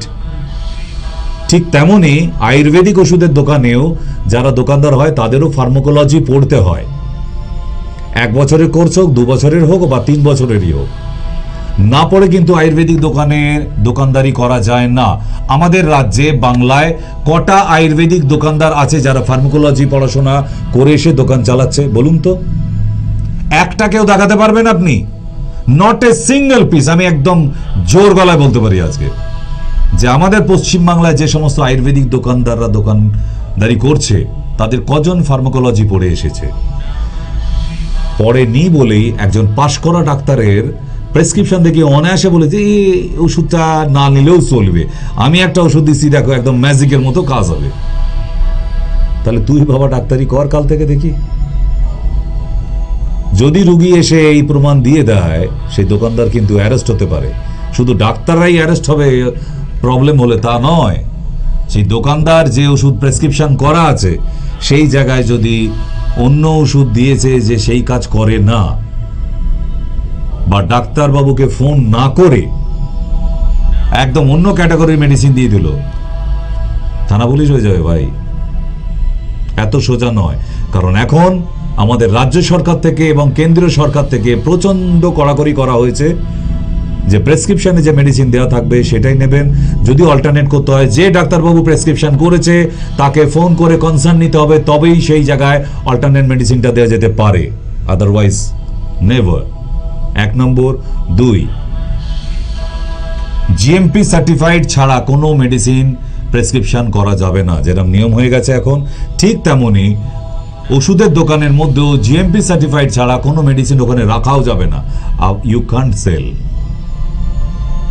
সেল আউট, আপনি করতে পারেন না। সুতরাং আসছে, আগামী দিন আসছে, আর এই কয়েক মাসের মধ্যে আমাদের সেন্ট্রাল গভর্নমেন্ট থেকে এবং রাজ্য সরকার থেকে নোটিশ এসে গেছে অলরেডি যে আমরা যেমন বিজ্ঞাপন, যেমন এই টিভিতে দেখছেন, টিভির মাধ্যমে কোনো ডিজিজের সম্বন্ধে বলতে পারবো না কোনো doctor, not a single doctor. Allopathy, সেটা হোমিওপ্যাথি, আয়ুর্বেদ, ইউনানি, অ্যালোপ্যাথি, কেউ পারবে না। আর সেটা বিগত এই মাসের 1 তারিখ, এপ্রিলের 2 তারিখ থেকে লাগু হয়ে গেছে অলরেডি দিল্লি থেকে। তো সুতরাং সেই বিধিনিষেধ মেনে কিন্তু আমাদের চলতে হচ্ছে, কারণ এই সার্কুলার বেরোলে আমরা মানতে বাধ্য। কেন মানছি? তার পিছনে ভালো কিছু উদ্দেশ্য আছে। আমরা উপরে দেখেছি যে হ্যাঁ, আজকে পড়াশোনা করে খেটে এসে রুগী দেখেও আমরা বেহাল হয়ে যায়। আমাদের এমন একটা রুগী আসে যে আমরা নাস্তানাবুল হয়ে যাই। আর সেই জায়গাতে বেশ কিছু পড়াশোনা না করে উইদাউট লাইসেন্সে ওষুধ বিক্রি করে ফেলছেন। এগুলো কিন্তু আর চলবে না, একদম সরকার থেকে পুরোপুরি স্ট্রিক্ট করে দেওয়া হয়েছে। তাই আপনাদের উপকারের জন্যই কিন্তু, কারণ এরকম হাটে বাজারে আপনি গিয়ে দেখবেন ব্যথার মালিশের তেল পান না, 1 খুনি লাগালে 5 মিনিটের মধ্যে উপশম। আরে বাপ রে বাপ, আমার 24 বছর লেগে গেছে, আমি তো অনেক ছাড়, আমার থেকে আরো সিনিয়র ডক্টররাও আছেন, তারা তাদের জীবনে কোনোদিন বলতে পারেনি 5 মিনিটে আপনার ব্যথা, এত দিনের ব্যথা সেরে যাবে। তাহলে আজকে এখানে যারা ফোন করছে বা যারা আমাকে দেখাতে আসে তারাও তো বাজারে যায়, তা এরকম ব্যথা তেল বিক্রি হচ্ছে না? টাইগার বাম, এই বাম, ওই শিয়াল বাম, বিড়াল বাম, হেনা বাম, তেনা বাম, এরকম কত তেল মলম সব বিক্রি হচ্ছে। কিসের বাজারে? সবজির বাজারে, হাটে। তাহলে হাটে ভ্যানে করে এইভাবে প্রোডাক্ট বিক্রি হলে সেগুলো জিএমপি সার্টিফাইড, নাম্বার 1। আচ্ছা, সেইটার যদি সাইড এফেক্ট হয়, কে ধরবে, কাকে ধরবে? ওই ভ্যানওয়ালা, ও আর কি করবে? দোষ আপনার ওপর আসবে। আপনি কেন কিনেছিলেন ভ্যান থেকে? এটা তো ওষুধ, মেডিসিন। আপনি বাজার থেকে, হাটে বাজারে আলু কুমড়ো পটল কিনে নিয়ে যেতে পারেন, লুঙ্গি গামছা কিনে নিয়ে যেতে পারেন, শাড়ি কিনে নিয়ে যেতে পারেন, আপনি ওষুধ কিনে নিয়ে যেতে পারেন না হাটে বাজার থেকে। এভাবে ওটা কোনো না কোনো ডাক্তার দ্বারা প্রেসক্রাইবড হবে, তবেই সেই ওষুধ আপনি নিতে পারেন। তাহলে এই হাটে বাজারের যে মলমগুলো বিক্রি হচ্ছে, এই যে এতজন ফোন করছে, তাহলে তারা জানে না এই ঠিকানাগুলো? ট্রেনে বিক্রি হচ্ছে, 5 মিনিটের মধ্যে আপনার 30 বছরের অ্যাসিডিটি কমিয়ে দেবো। ভাই পাগল হয়ে গেছে অ্যাসিডিটির ওষুধ খেতে খেতে। কয়েক লক্ষ মানুষ ক্যান্সারে ভুগছে আজকের ডেটে এই অ্যান্টাসিড খেয়ে খেয়ে। তারা আজকে অব্দি অ্যাসিডিটি কমাতে পারলো না, গ্যাস অম্বল কমাতে পারলো না, এখানে ফোন করে ডাক্তারের কাছে গিয়ে গিয়ে হয়রান হয়ে যাচ্ছে। আর আপনি ট্রেনে কি গুঁড়ো পাউডার এনেছেন ভগবান জানে, সেটা খেয়ে 5 মিনিটে সারিয়ে ফেলবেন। ওই পাউডার খেয়ে যদি তার সাইড এফেক্ট হয়ে যায়, রিয়াকশন হয়ে যায়, কি হবে? কে দায়িত্ব নেবে? তা এই ধরনের এই যে বাজারে এলোপাথাড়ি নন রেজিস্টার্ড প্রোডাক্ট সেল, এগুলো গভর্নমেন্ট থেকে একদম এই 2 তারিখ থেকে সার্কুলেশন বেরিয়েছে, একদম স্ট্রিক্টলি বন্ধ করিয়ে দেবে, দিচ্ছে আস্তে আস্তে। আমরা সজাগ হলে ভালোর দিকেই যাবে। কেন? মানুষ আরো অরিজিনাল মেডিসিন পাবে। এই রকম বাজারে দেখবেন ওই পাঞ্জাবি ভদ্রলোকের একটা ছবি দিয়ে একটা গোল ট্যাবলেট, একটা লম্বা ট্যাবলেট পাওয়া যায়, আর তার নাম দিয়েছে কি এটা নাকি আয়ুর্বেদ ট্যাবলেট। আবার কেউ কেউ বলে এটা হোমিওপ্যাথি ট্যাবলেট। আচ্ছা, এটা কোথায় পাওয়া যায় বলো না? এই ব্ল্যাকে পাওয়া যায়, কে বিক্রি করে গেছে কেউ আর কোনো খোঁজ নেই। আচ্ছা, ওটা আবার এইদিকে বলছে সকালবেলা লম্বা ট্যাবলেট আর রাতের বেলা গোল ট্যাবলেট খেলে একদম ব্যথা চলে যাচ্ছে। আয়ুর্বেদিক ট্রিটমেন্ট ডাক্তারবাবু, আমরা হয়রান হয়ে যাই যে আয়ুর্বেদিক ট্রিটমেন্ট করে আমরা 15 দিন ওষুধ, তারপরে কারো 3 মাস, কেউ 1 বছর অব্দি ওষুধ খাচ্ছে, তারপরে ব্যথার জন্য পঞ্চকর্মা করে হতেছে। পাগল হয়ে যাচ্ছি আমরা অরিজিনাল মেডিসিন দিয়ে। আর আপনি কোথা থেকে আয়ুর্বেদ ওই লম্বা ট্যাবলেট, একটা ছোট্ট ছোট্ট গোল ট্যাবলেট প্যাকেটে পাওয়া যায়, আপনারা খেয়াল করে দেখবেন অনেক সময়। তারপরে আর যে বিক্রি করছে সেখানে আর তাকে পাবেন না, দ্বিতীয়বার চাইতে যান খুঁজে পাবেন না। তো এই সমস্ত জালি জিনিস আস্তে আস্তে কিন্তু বন্ধ হয়ে যাবে। স্টেরয়েড বাজার থেকে একদম বন্ধ। স্টেরয়েড সেখানেই প্রয়োগ হবে যেখানে মানুষটার প্রয়োজন আছে এবং তার প্রেসক্রিপশন ওয়াইজ। কারোর 60 মিলিগ্রাম এমজির, কারোর 30 লাগতে পারে, কারোর 20, কারোর 10, কারোর 5।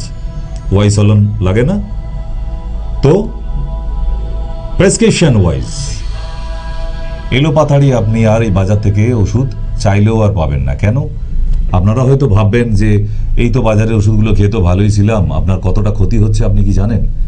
যে হাটে বাজার থেকে ভ্যানে বিক্রি করছে, ট্রেনে বিক্রি করছে, বাসে, বাস স্ট্যান্ডে এই ওষুধ কেনার পর কত সাইড এফেক্ট হচ্ছে। আজকের ডেটে এই কিডনি রোগী এত কেন, ক্যান্সার রোগী আজকে এত কেন, আজকে এত রোগী কেন, তাই না? তো সুতরাং জানার তো কিছু থাকেই, জানার শেষ নেই। আমরা এত বছর পাশ করে যাবার পরেও এখনো পড়াশোনা করতে হচ্ছে, এখনো কোর্স করছি আমরা নতুন কিছু, এখনো জানার চেষ্টা করছি যাতে আরো মানুষগুলোকে ভালো রাখা যায়, আরো সঠিক জিনিস অ্যাপ্লিকেশন করার চেষ্টা করছি, তাই না? এই হোম রেমেডিস কেন বলে থাকি? কারণ একটা মেডিসিন ভালো কোম্পানির জিএমপি সার্টিফাইড, সব ঠিক আছে। আচ্ছা, ওই মেডিসিনটা কতটা কাজ করতে পারে? একটা নতুন কোম্পানি এসে ডাক্তারকে দিয়ে গেল, আমাদের কাছে ধরুন দিয়ে গেল, আমরা কি জানবো প্রথম দিন আসার পর 1 মাস অবধি, 6 মাস অবধি জানবো ওই মেডিসিনটা কতটা কাজ করে? যে বিক্রি করতে এলো সে তো একদম ফাটিয়ে বলে গেল, স্যার দেবার পর 5 মিনিট পরেই দেখবেন রুগী দৌড়াচ্ছে। আচ্ছা, তাহলে তো গন্ডগোল আছে ভাই। 5 মিনিট পরেই যদি দৌড়াদৌড়ি শুরু করে দেয়, দেখলাম 5 মাস পরেও দৌড়াদৌড়ি করতে পারেনি, তাহলে কি ফলস হয়ে গেল? এরকম বাজারে অনেক ফেক মেডিসিনও চলছে, সেগুলো বন্ধ করার জন্যই আজকে এই সার্কুলার রাজ্য সরকার এবং কেন্দ্র সরকার মিলে। ঠিক মানতে হবে, অল ইন্ডিয়ার সমস্ত ডক্টরকে মানতে হবে, না মানলে আজকে এই মাঝখান থেকে অসাধু ব্যবসায়ী যারা অ্যাডাল্ট্রেশন প্রোডাক্ট, যারা মেডিকেলে আছেন তারা বোঝেন হোয়াট ইজ অ্যাডাল্ট্রেশন। মনে পড়ছে অ্যাডাল্ট্রেশন কাকে বলে? ভেজাল। তাই যেমন খাবারে ভেজাল হয়, আদার জিনিসপত্রে হয়, তেমনি ওষুধেও ভেজাল হয়। প্রচুর এরকম ব্যবসায়ী, সেখানে আমাদের পড়তে হয়েছিল যে অ্যাডাল্ট্রেশন কি কেন হয়। তার জন্য ফার্মাকো ভিজিলেন্স একটা টিম হয়েছে আবার গভর্নমেন্ট থেকে। এই ফার্মাকো ভিজিলেন্স এই অ্যাডাল্ট্রেশন কোন কোন প্রোডাক্ট বাজার থেকে ধরার জন্য আজকে এই ফার্মাকো ভিজিলেন্স, যেগুলো আমাদের কোর্সের মধ্যে পড়ে এসেছি, আমরা নিজেরাও জানি। আমি নিজেও সদস্য ফার্মাকো ভিজিলেন্সের পশ্চিমবাংলার টিমে। ঠিক তো, সুতরাং কেন আজকে এরকম অ্যাডাল্ট্রেশন প্রোডাক্ট প্রচুর বাজারে চলছে, সেগুলো তো বন্ধ করতে হবে। অন্য কিছু না, মানুষের ক্ষতি হয়ে যাচ্ছে তো। আপনি ভাবুন না, আজকে বাজারে ছুরি কাঁচি বিক্রি হচ্ছে কেন? আলু পটল সবজি কাটবেন বলে, গাছ সাজাবে। যদি কাল থেকে বাজারে গান বন্দুক বিক্রি হওয়া শুরু হয়ে যায়, তাহলে ছুরি কাঁচি দেখবেন বিক্রি কমে গেছে। সবাই একটা করে মোবাইলের মতো ট্যাকে করে নিয়ে বন্দুক নিয়ে ঘুরে বেড়াচ্ছে। কেউ একটু মাথা গরম হয়ে গেল, চালিয়ে দিল। কি হবে? দেশে যা জনসংখ্যা আছে দেখবেন 6 মাসের মধ্যে অর্ধেক হয়ে গেছে। কেন? খুলেআম বাজারে বিক্রি হচ্ছে, কেউ বারণ করার নেই, সবাই কিনে নিয়ে যাচ্ছে, চালিয়ে দিচ্ছে। তাহলে ক্ষতি তো মানব জাতির। ঠিক সেই রকম ভাবেই ক্ষতি হয়ে যাচ্ছে আজকে এই আনঅথরাইজড মেডিসিনের জন্য। তাই আপনাদের বলি, হুটোপাটি করে এখান থেকে সেখান থেকে মেডিসিন নয়। আপনি যেখানেই যান না কেন, আমাদের এত সরকারি হসপিটাল আছে, হ্যাঁ সরকারি হাসপাতালগুলো আছে, সেখানে গিয়ে অথেন্টিক মেডিসিন খান, অথেন্টিক ডক্টরের কাছে যান, অথেন্টিক দোকান থেকে কিনুন, হাটে বাজার থেকে নয়। আপনাদের ভালো রাখার জন্যই সরকারের এই পদক্ষেপ, কোনো খারাপ কিছু করার জন্য নয়। ঠিক, আমরা যারা মানব না, সরকার নিয়ে যাবে। আগামীকাল যদি প্রমাণ হয়, যাকে খুশি ধরে নিয়ে যেতে পারে, কিছু করার নেই। কেন? মানব জাতির কল্যাণের জন্য। যত আইন সব তো মানব জাতি, মানুষের ভালোর জন্য তো, যাতে মানুষের ক্ষতি না হয়ে যায় তার জন্যই তো দেশে নাই। সেটা সব জায়গাতেই, নাহলে তো যে যাকে খুশি একটু রাগ আছে গিয়ে খুন করে ফেলতাম। কিন্তু যেহেতু দেশে আইন আছে, আদালত আছে, তাই আমরা কিন্তু পারি না, আমরা আইনের সামনে যাই, নাহলে তো সবাই নিজেরা বিচার করে ফেলতাম। ঠিক চিকিৎসার ক্ষেত্রেও তাই। আমি কি বোঝাতে পারছি আপনাদের? এগুলো কোনো আউট অফ ট্র্যাক নয়, এগুলো আমাদের চিকিৎসার মধ্যেই আসে। জনসাধারণকে আরো কনসিয়াস করা যে আপনারা এই হাটে বাজার থেকে আনঅথরাইজড মেডিসিন কিনবেন না। যদি দেখেন যে হ্যাঁ এরকম আনঅথরাইজড মেডিসিন বিক্রি হচ্ছে, তো আপনি ফার্মাকো ভিজিলেন্সকে জানান, তারা স্টেপ নিয়ে নেবে, আপনাকে কিচ্ছু করতে হবে না। এই ফার্মাকো ভিজিলেন্সের কাজই তাই, বাজার থেকে আনঅথরাইজড প্রোডাক্টগুলোকে বন্ধ করিয়ে দেওয়া, মানুষের ভালো করার জন্য। ঠিক, তাহলে আমরা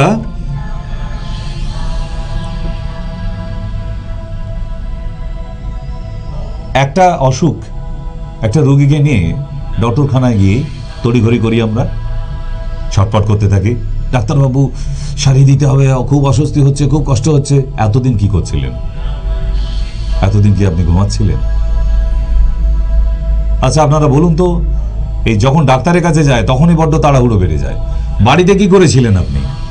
আপনি ডাক্তারখানায় গিয়ে দেখবেন এমার্জেন্সি হয়ে যাচ্ছে, এই হয়ে যাচ্ছে, তাড়াতাড়ি ছাড়তে হবে, বাচ্চা রেখে এসেছি, ভাতের হাঁড়ি বসিয়ে রেখে এসেছি। ডাক্তারখানায় গিয়ে, ডাক্তারখানাটা কি তাড়াহুড়ো করার জায়গা? নিশ্চয় নয়। আচ্ছা আপনারা বলুন, একটা জল ফ্রিজের মধ্যে রাখলেন, ফ্রিজের মধ্যে রাখার পরে কি 5 মিনিট পর বরফ হয়ে যায়? হয়ে যায়? যায় না তো, সময় লাগে জল থেকে বরফ হতে। আবার ওই বরফটাকে বার করে এনে যদি বাইরের পাত্রে রেখে দিই, সাথে সাথে কি জল হয়ে যায়? না, বরফ থেকে জল হতেও যেমন টাইম লাগে, জল থেকে বরফ হতেও কিন্তু একটা সময় লাগে। কেন? পরিস্থিতির পরিবর্তন হচ্ছে, অবস্থার পরিবর্তন। তাহলে অবস্থার পরিবর্তন মানুষের রোগের ক্ষেত্রে, অসুখের ক্ষেত্রেও। সুস্থ অবস্থা থেকে অসুস্থ অবস্থায় এসেছে, তাতেও যেমন সময় লেগেছে, আবার এই অসুস্থ অবস্থা থেকেও সুস্থ অবস্থায় যেতেও খানিকটা সময় লাগবে। সেখানে আপনি আমি তাড়াহুড়ো করে ওভারডোজ দিয়ে দিলে, সব ওষুধ একসঙ্গে খাই দিলেও সারানো যাবে না। বোঝাতে পারছি? তাহলে ব্যাপারগুলো বোঝার আছে। আমি এরকম অনেকগুলো হসপিটালের সঙ্গেই অ্যাটাচমেন্ট। আমি আসার সময় একটা সিরিয়াস রোগী দেখে তারপর আসছি রোমালিন্ডা থেকে।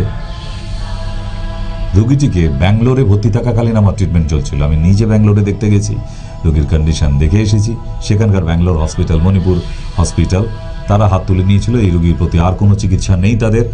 আমাদের মেডিসিন, আয়ুর্বেদিক মেডিসিন চলে সেই পরিস্থিতি বদলায়, ইমপ্রুভমেন্ট হয়, অনেক ইমপ্রুভমেন্ট হয়। তাকে পারমিশন করানো হয় যে হ্যাঁ, তাকে কলকাতায় মুভ করানো যাবে। কিন্তু কলকাতায় আনার পর এই যে ঠান্ডা এসির মধ্যে এসেছে, এই যে স্থান পরিবর্তন হয়েছে, আবার খানিকটা ডিটোরিয়েট করেছে। তার মানে কি? অবস্থার পরিবর্তন। অবস্থার পরিবর্তন, স্থান পরিবর্তন হলেই মানুষের দেহের পরিবর্তন হবে, ইনসাইড সিস্টেমের প্রবলেম হবে। আপনাদের হয়তো প্রশ্ন জাগতে পারে, সেটা কিভাবে স্যার? আমরা আজকে এখানে কলকাতায় আছি, আগামীকাল কাশ্মীরে চলে যান, আপনার খানিকটা শরীর খারাপ করবে। কেন? সেখানে তো ঠান্ডা। এই মারাত্মক গরম থেকে আপনার স্থান পরিবর্তনের ফলে আপনার শরীরের অবস্থার পরিবর্তন ঘটবে। আমাদের এগুলো পড়ে আসতে হয়েছে কোর্সের মধ্যে। এগুলো না কোনো এমডিতে যেতে হবে না, বিএমএস এর মধ্যেই আছে, ইউজিতেই আছে এগুলো। একটা মানুষের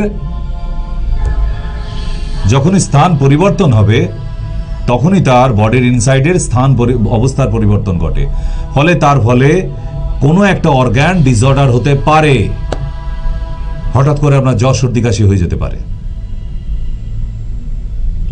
এনভায়রনমেন্ট চেঞ্জ হয়েছে, তার মানেই তো সিচুয়েশন চেঞ্জ, অবস্থার পরিবর্তন। ফলে অসুখে পড়তে পারেন। সেই জন্য বাইরে বেড়াতে গেলে, কোথায় বেড়াতে যাচ্ছি সেইটা ডিসকাশন করে, কোনো ডক্টরের সঙ্গে ডিসকাশন করে নিন একবার যে আমি এই জায়গায় বেড়াতে যাব, এর জন্য কি কি মেডিসিন সঙ্গে রাখা দরকার। আর কিচ্ছু বলতে হবে না, সেই ডক্টর দেখবেন একদম সুন্দর লিস্ট করে দিয়েছে একটা, ওই মেডিসিনগুলো এক পাতা করে সঙ্গে রেখে দিন, একদম বিন্দাস বেড়াতে পারবেন। কেন? আপনার সঙ্গে মেডিসিন রাখা আছে। অবস্থার পরিবর্তন হয়ে গেলে আপনার শরীরে, স্থান পরিবর্তনের ফলে আপনি ওই মেডিসিন নিয়ে নিলে বিন্দাস। এটা দরকার। এত টাকা খরচা করে, এত আশায় বুক বেঁধে, কত মনে ভরসা নিয়ে ওখানে গিয়ে কাশ্মীর দেখবো, বরফ দেখবো, সেই আশা নিয়ে গেছেন, আর ওখানে অসুস্থ হয়ে হোটেল রুমে পড়ে থাকলে কি ভালো লাগবে? সেই জন্য বেড়াতে গেলে কোথাও অবশ্যই বেড়াতে যাওয়ার আগে একটা ডক্টরের সঙ্গে কনসাল্ট করা উচিত। ডাক্তারবাবু, আমি এখানে বেড়াতে যাচ্ছি, এই জায়গায়, ওখানে এনভায়রনমেন্ট এইরকম, আমি কোন কোন ওষুধ সঙ্গে রাখতে পারি। আমার এখানে বৃন্দাবনে যাওয়ার জন্য বেশ কিছু পেশেন্ট আছে, তারা প্রতি 3 মাসে একবার করে বৃন্দাবন যায়। প্রতিবার যাবার আগে একবার করে দেখা করে যায়, কিছু মেডিসিন নিয়ে যায়। এবার বলবেন, আচ্ছা প্রতিবার দেখা করার কি আছে, ওই মেডিসিনগুলোই তো রিপিট করলে হতো। এখানেই তো ভুল আপনার সাথে আমার। কারণ তিনি 3 মাস অন্তর হলে, মানে একবার গ্রীষ্মে যাচ্ছে, একবার বর্ষায় যাচ্ছে, একবার শীতে যাচ্ছে, তাই তো? ঋতু চেঞ্জ হচ্ছে, তো তাহলে ওষুধের চেঞ্জ হবে, অসুখেরও তো চেঞ্জ হবে। আমাদের শীতকালে যা যা অসুখ হয়, গরমকালে কি সেই অসুখগুলো হয় না? তাহলে ঋতু পরিবর্তনের সাথে সাথে তো মানুষের অসুখের চেঞ্জ হয়। This is the diagnosis. এইগুলো বোঝার ব্যাপার আছে। এখানে একটা ডক্টরের সঙ্গে একটা ডক্টরের তফাৎ হবে। একটা ডক্টরের ট্রিটমেন্টের সঙ্গে আরেকটা ডক্টরের ট্রিটমেন্টের তফাৎ কেন? কেন তফাৎ? কি আইডিয়া আপনাদের? Because they have did different kind of diagnosis. তাদের দুজনের ডায়াগনোসিস আলাদা আলাদা হবে, কারণ তারা আলাদা কলেজ থেকে, আলাদাভাবে পড়াশোনা, এক কলেজ থেকে হলেও বিচার বুদ্ধি আলাদা, তো মেন্টালিটি আলাদা। তো সেম ডক্টর দুটোই অ্যালোপ্যাথি, দুজনের ডায়াগনোসিস আলাদা হবে। দেখবেন তাদের প্রেসক্রিপশন আলাদা হবে, এক মেডিসিন লিখছে না, দু একটা মিলে যেতে পারে। তেমনি দুটো আয়ুর্বেদ ডক্টরকে দেখান, দেখবেন আলাদা আলাদা প্রেসক্রিপশন মেডিসিন হচ্ছে। কেন? Because different kind of diagnosis. তাহলে এখানে ডায়াগনোসিসের উপর ডিপেন্ড করছে একটা মানুষ কতটা তাড়াতাড়ি সুস্থ হতে পারে। তার শ্বাসকষ্ট হচ্ছে, দুম করে অনেক ডাক্তার আছে ইনহেলার লিখে দিল, ইনহেলার নিয়ে নিন, ঠিক হয়ে যাবে। হয়ে গেল ডায়াগনোসিস। দেখবেন ওই ইনহেলার নিয়ে এসে 5 বছর কাটিয়ে দিয়েছে, চলছে, ইনহেলার নেয় আর বেঁচে আছে। তাহলে সারলো না কেন? কারণ এখানে ডায়াগনোসিস ভুল ছিল।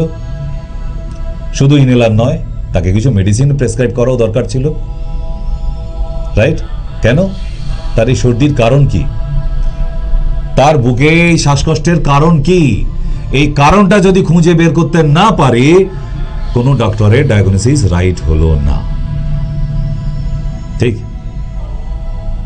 তাহলে আমরা একটা ছোট্ট ব্রেক নেব, তারপর ফিরে আসবো আজকের সান্ধ্য অধিবেশনে। একটা ছোট্ট ব্রেকের পর আবার ফিরে আসছি, সঙ্গে থাকুন।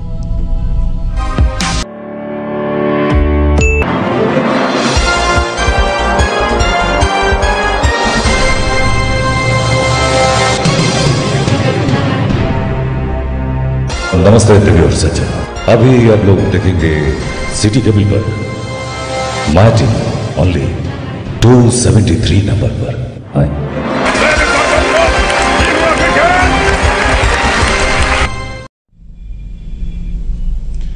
নমস্কার, আবার ফিরে এলাম ব্রেকের পর। বন্ধুগণ, হ্যাঁ, যে টিভির অ্যাডে দেখলেন আপনারা, আমিও দেখছিলাম আপনাদের সঙ্গে এই অ্যাড, যে জিও টিভি, যারা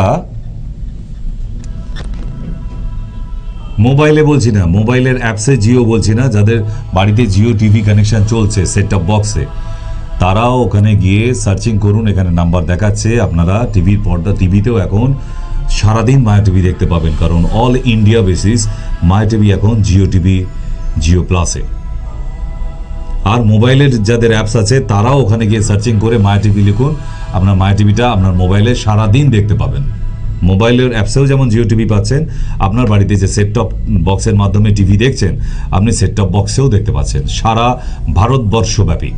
মাই টিভি এখন আপনাদের আশীর্বাদে। আর যাদের বাড়িতে সিটি কেবল কানেকশন আছে, সিটি কেবল, তারা 273 নম্বরে দেখতে থাকুন, 273 হ্যাঁ। আর চ্যানেল ঘুরিয়ে ঘুরিয়ে আমাকে খুঁজতে হবে না, বা আমাদের অনুষ্ঠান দেখতে হবে না, সারাদিন ব্যাপী যে অনুষ্ঠান চলছে। কারণ এখন অনুষ্ঠান একটু চেঞ্জ করেছি, অনুষ্ঠানের ক্যাটাগরি একটু চেঞ্জ হবে। আপনাদের সঙ্গে টক শো থাকবে, বিভিন্ন বিষয়বস্তু নিয়ে কথা থাকবে এক একদিন, বিভিন্ন মোটিভেশনাল শো যেরকম মাঝে মধ্যে দিয়ে থাকি, ঠিক একটু চেঞ্জ করতে হচ্ছে। কেন? এই চেঞ্জ করার জন্য আমাদের সেন্ট্রাল গভর্নমেন্ট থেকে যে সার্কুলার বেরিয়েছে, সেই সার্কুলার অনুযায়ী আমাদের অনুষ্ঠানের ক্যাটাগরিও কিছু চেঞ্জ করতে হয়েছে। তো তার জন্য দুশ্চিন্তার কিছু নেই, দেখা হবে আমাদের সাথেই, চ্যানেলেই দেখা হবে। আমাদের সাথে যেরকম টক শো হচ্ছিল, আপনাদের যা জানার বিষয় হচ্ছে, হোম রেমেডি বিষয় বস্তু নিয়ে, বিভিন্ন ডিজিজ নিয়ে আলোচনা থাকবে, কিন্তু আমরা কোনো প্রেজেন্টেশনে যেতে পারবো না। হোম রেমেডিস, ঘরোয়া টোটকা আরও অন্যান্য নিয়ে অনেক প্রেজেন্টেশন থাকবে, কিন্তু কোনো ডিজিজের ব্যাপারে নয়।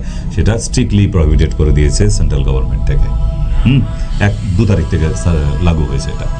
তো যে জন্য আমাদের জানার বিষয় আছে, তার জন্য তো আপনাদের জায়গা করে রেখে দেওয়াই হয়েছে, যে আপনারা জানতেই পারেন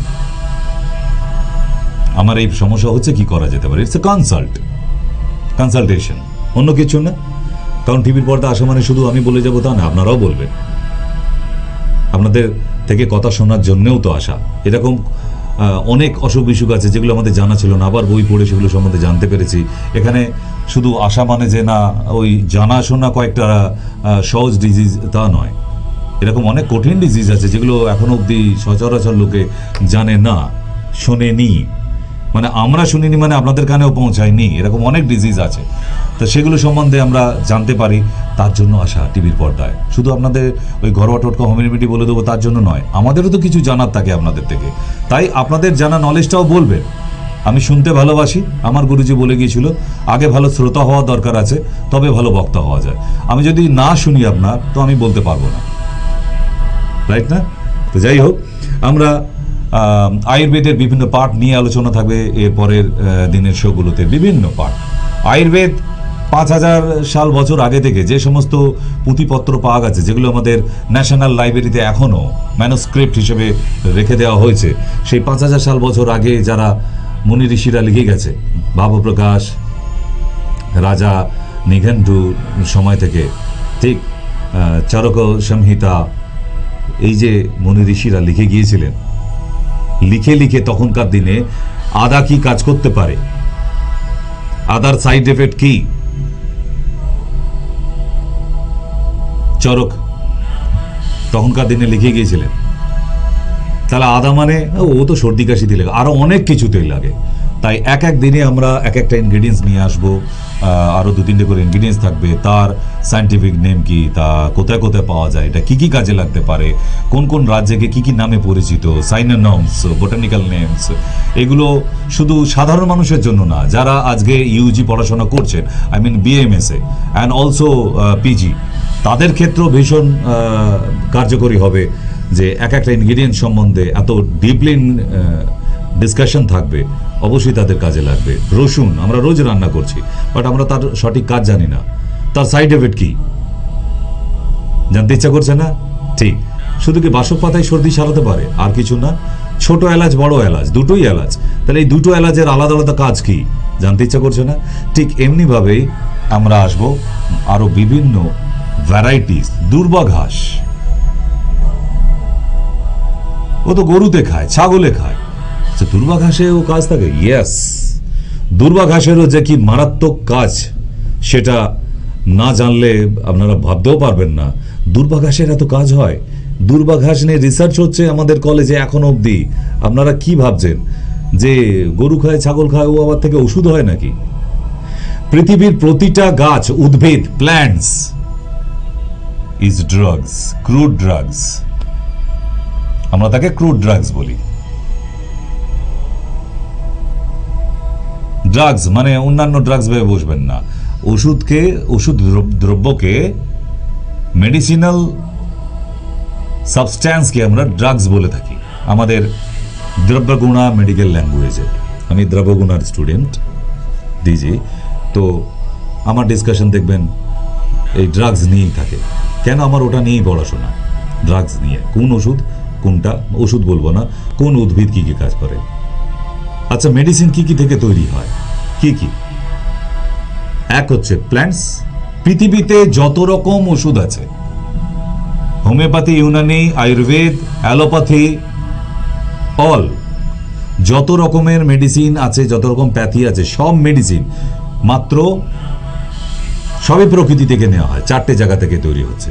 এক হচ্ছে প্ল্যান্ট, উদ্ভিদ তো নিতেই হবে, এনি কাইন্ড অফ প্ল্যান্ট, তার মধ্যে গুল্ম জাতীয় আছে, বৃক্ষ জাতীয় আছে, লতা জাতীয় আছে, রাইট? সেগুলোকে আবার উদ্ভিদকে ভাগ করে নেওয়া হয়েছে। যারা স্টুডেন্ট তারা এগুলো বুঝবেন, সাধারণ মানুষরাও জানে।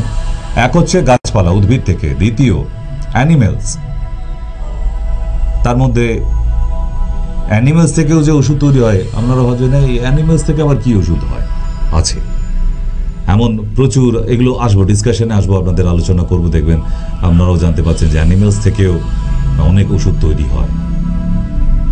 একটা উদাহরণ দিই ছোট্ট, আপনারা হয়তো সবাই শুনে থাকবেন। আচ্ছা, সাপের যে বিষ, তা থেকে মেডিসিন তৈরি হয় না?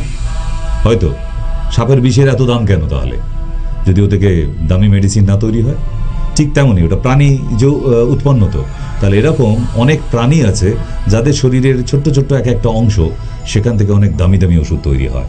যেমন আগেকারের দিনে ওষুধ না হোক, আমাদের কসমেটিক্স হিসেবে ব্যবহার করা হয়। যেমন আরেকটা নাম বলি, কস্তুরি, মৃগনাভি, পৃথিবীর সেরা পারফিউম হয়তো। তাহলে মৃগনাভি কি প্রাণীজ উৎপন্ন? তাহলে প্রাণীর শরীর থেকেও এরকম বেশ কিছু প্রাণী আছে, আমি পরের দিনে আসবো। যারা আছে এরকম অনেক, যারা স্টুডেন্ট তারা তো বুঝতে পারবেই, যারা সাধারণ মানুষ তারাও বুঝতে পারবেন যে এত এত বিদেশি প্রাণী আছে সমুদ্রের নিচে বা জঙ্গলে, তাদের শরীরের অনেক অংশ নিয়েও অনেক দামি দামি মেডিসিন তৈরি করা হয়। তাহলে দুটো জায়গা গেল, প্রাণীজ এবং উদ্ভিজ। তৃতীয় খনিজ,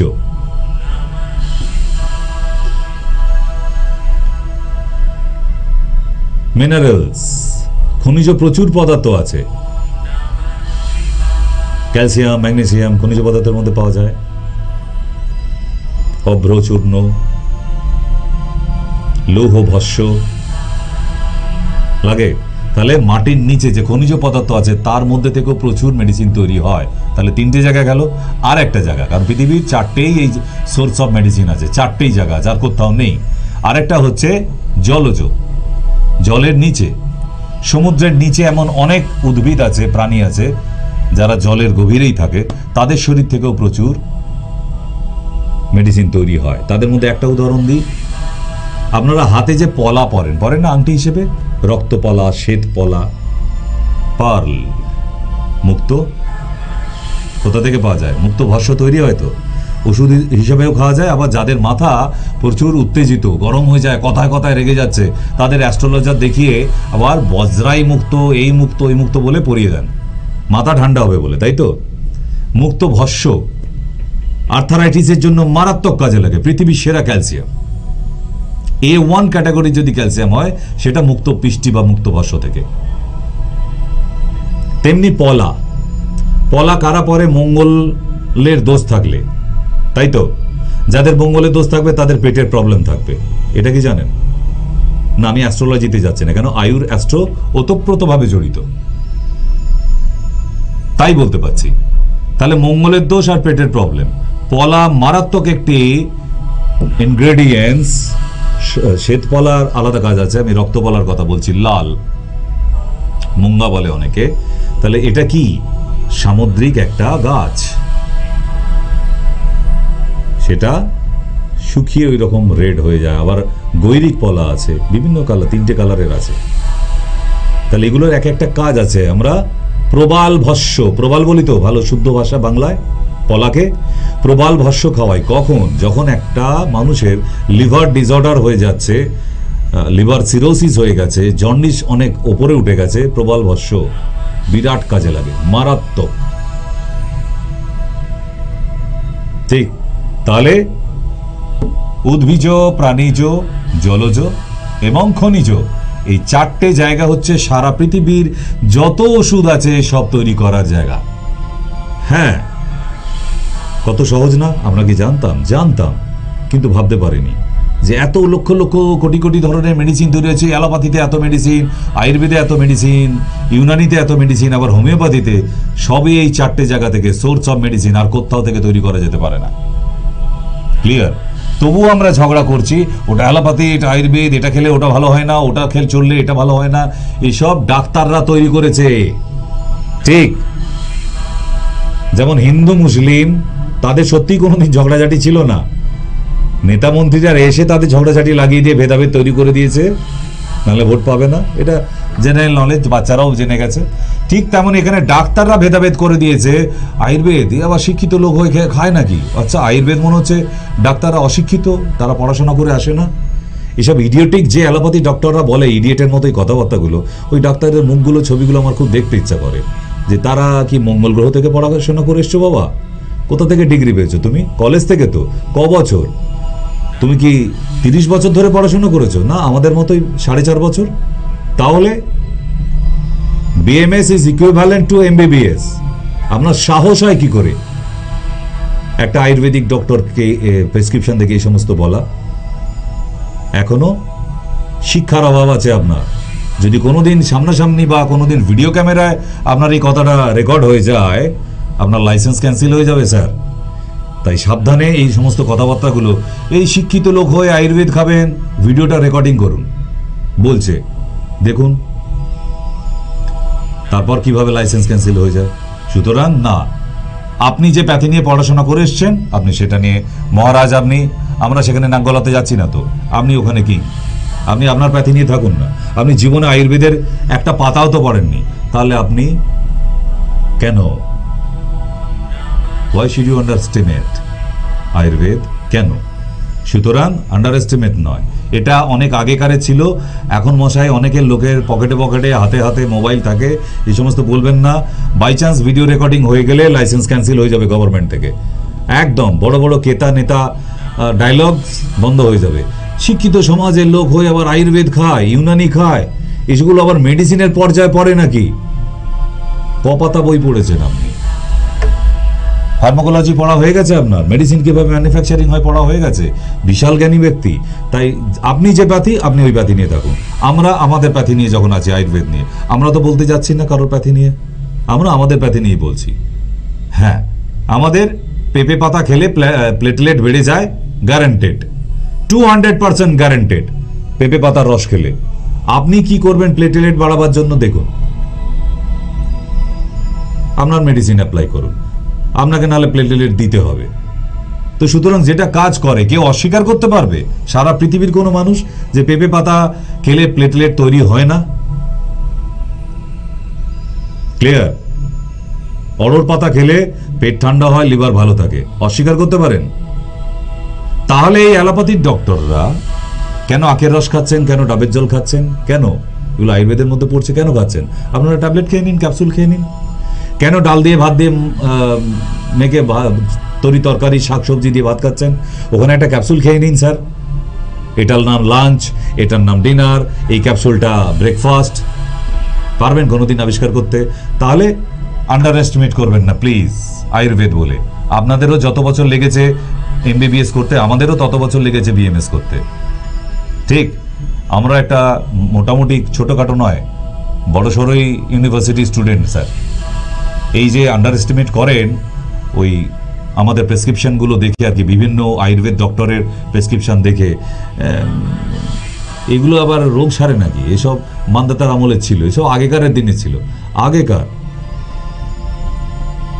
আয়ুর্বেদে এখন কেমো আবিষ্কার হয়ে গেছে, পিছিয়ে নেই। তাহলে ডোন্ট আন্ডার এস্টিমেট। যে যার নিজের প্যাথি নিয়ে ট্রিটমেন্ট করুন, প্র্যাকটিস করুন, রোগী ভালো করা নিয়ে উদ্দেশ্য। Our two motives, prevent or cure. নয় রোগটাকে আটকাবো নাহলে কিওর করবো, ঠিক? তাহলে সেই অবধি ক্ষমতা আছে। আমরা মহাপুরুষ নই, নিজেকে ভগবান ভগবান ভাববেন না। আপনি ভগবান হয়ে যাননি, আমরাও ভগবান হয়ে যাইনি। সুতরাং নর্মাল মানুষ, আমরা কিচ্ছু করতে পারি না। আমরা দুটো কাজ করতে পারি, একটা অসুস্থ রোগীকে তার রোগকে আটকাতে পারি, থামাতে পারি, আদারওয়াইজ কিওর করতে পারি। Otherwise we have no any credit. বেশি ক্রেডিট নিয়ে ভগবান হয়ে যাবেন না। আর এই সমস্ত কথাবার্তা বলবেন না আয়ুর্বেদিক ডক্টরদের প্রেসক্রিপশন দেখে, কারণ আয়ুর্বেদিক ডক্টরের সংখ্যাও কম নেই পশ্চিমবাংলায়। বাই চান্স কার হাতে কখন নিতমন্ত্রীদের এত স্টিং অপারেশন হয়ে যাচ্ছে, আপনাদেরও কখন স্টিং অপারেশন হয়ে যাবে। কেন করছেন এগুলো? আমাদেরও চিকিৎসা করতে দিন, আমরাও পারি, ঠিক? তো সুতরাং don't go an A contradiction. আমরা মানুষকে ভালো করা, সুস্থ করার শপথ নিয়ে পাশ করে এসেছি ডাক্তারি, ঝগড়া করার জন্য নয়। তাহলে কেন করছেন? নিজেরা নিজেদের প্যাথি নিয়ে ভালো থাকি না? ঠিক। তাহলে দেখতে দেখতে ঘড়ির কাঁটা তো অনেকটাই দূর চলে এলো। আমরা ছোট্ট একটা ব্রেক নিয়ে নিই, ব্রেকের পর ফিরে আসছি আবার আজকের শেষ অধিবেশনে। কেমন? কেউ যাবেন না, সঙ্গে থাকুন। ননি, গিলয়, অ্যালোভেরা, অশ্বগন্ধা সমৃদ্ধ মায়েদের জন্য শ্রেষ্ঠ উপহার। সারাদিন কাজের ব্যস্ততায় নিজের খেয়াল রাখার সময় পাই না, তাই প্রতিটি মায়ের প্রয়োজন প্রতিদিন দুবেলা চায়ের মধ্যে। ওয়ার্ল্ড কাপেই চোট পাওয়া তা কিন্তু নয়,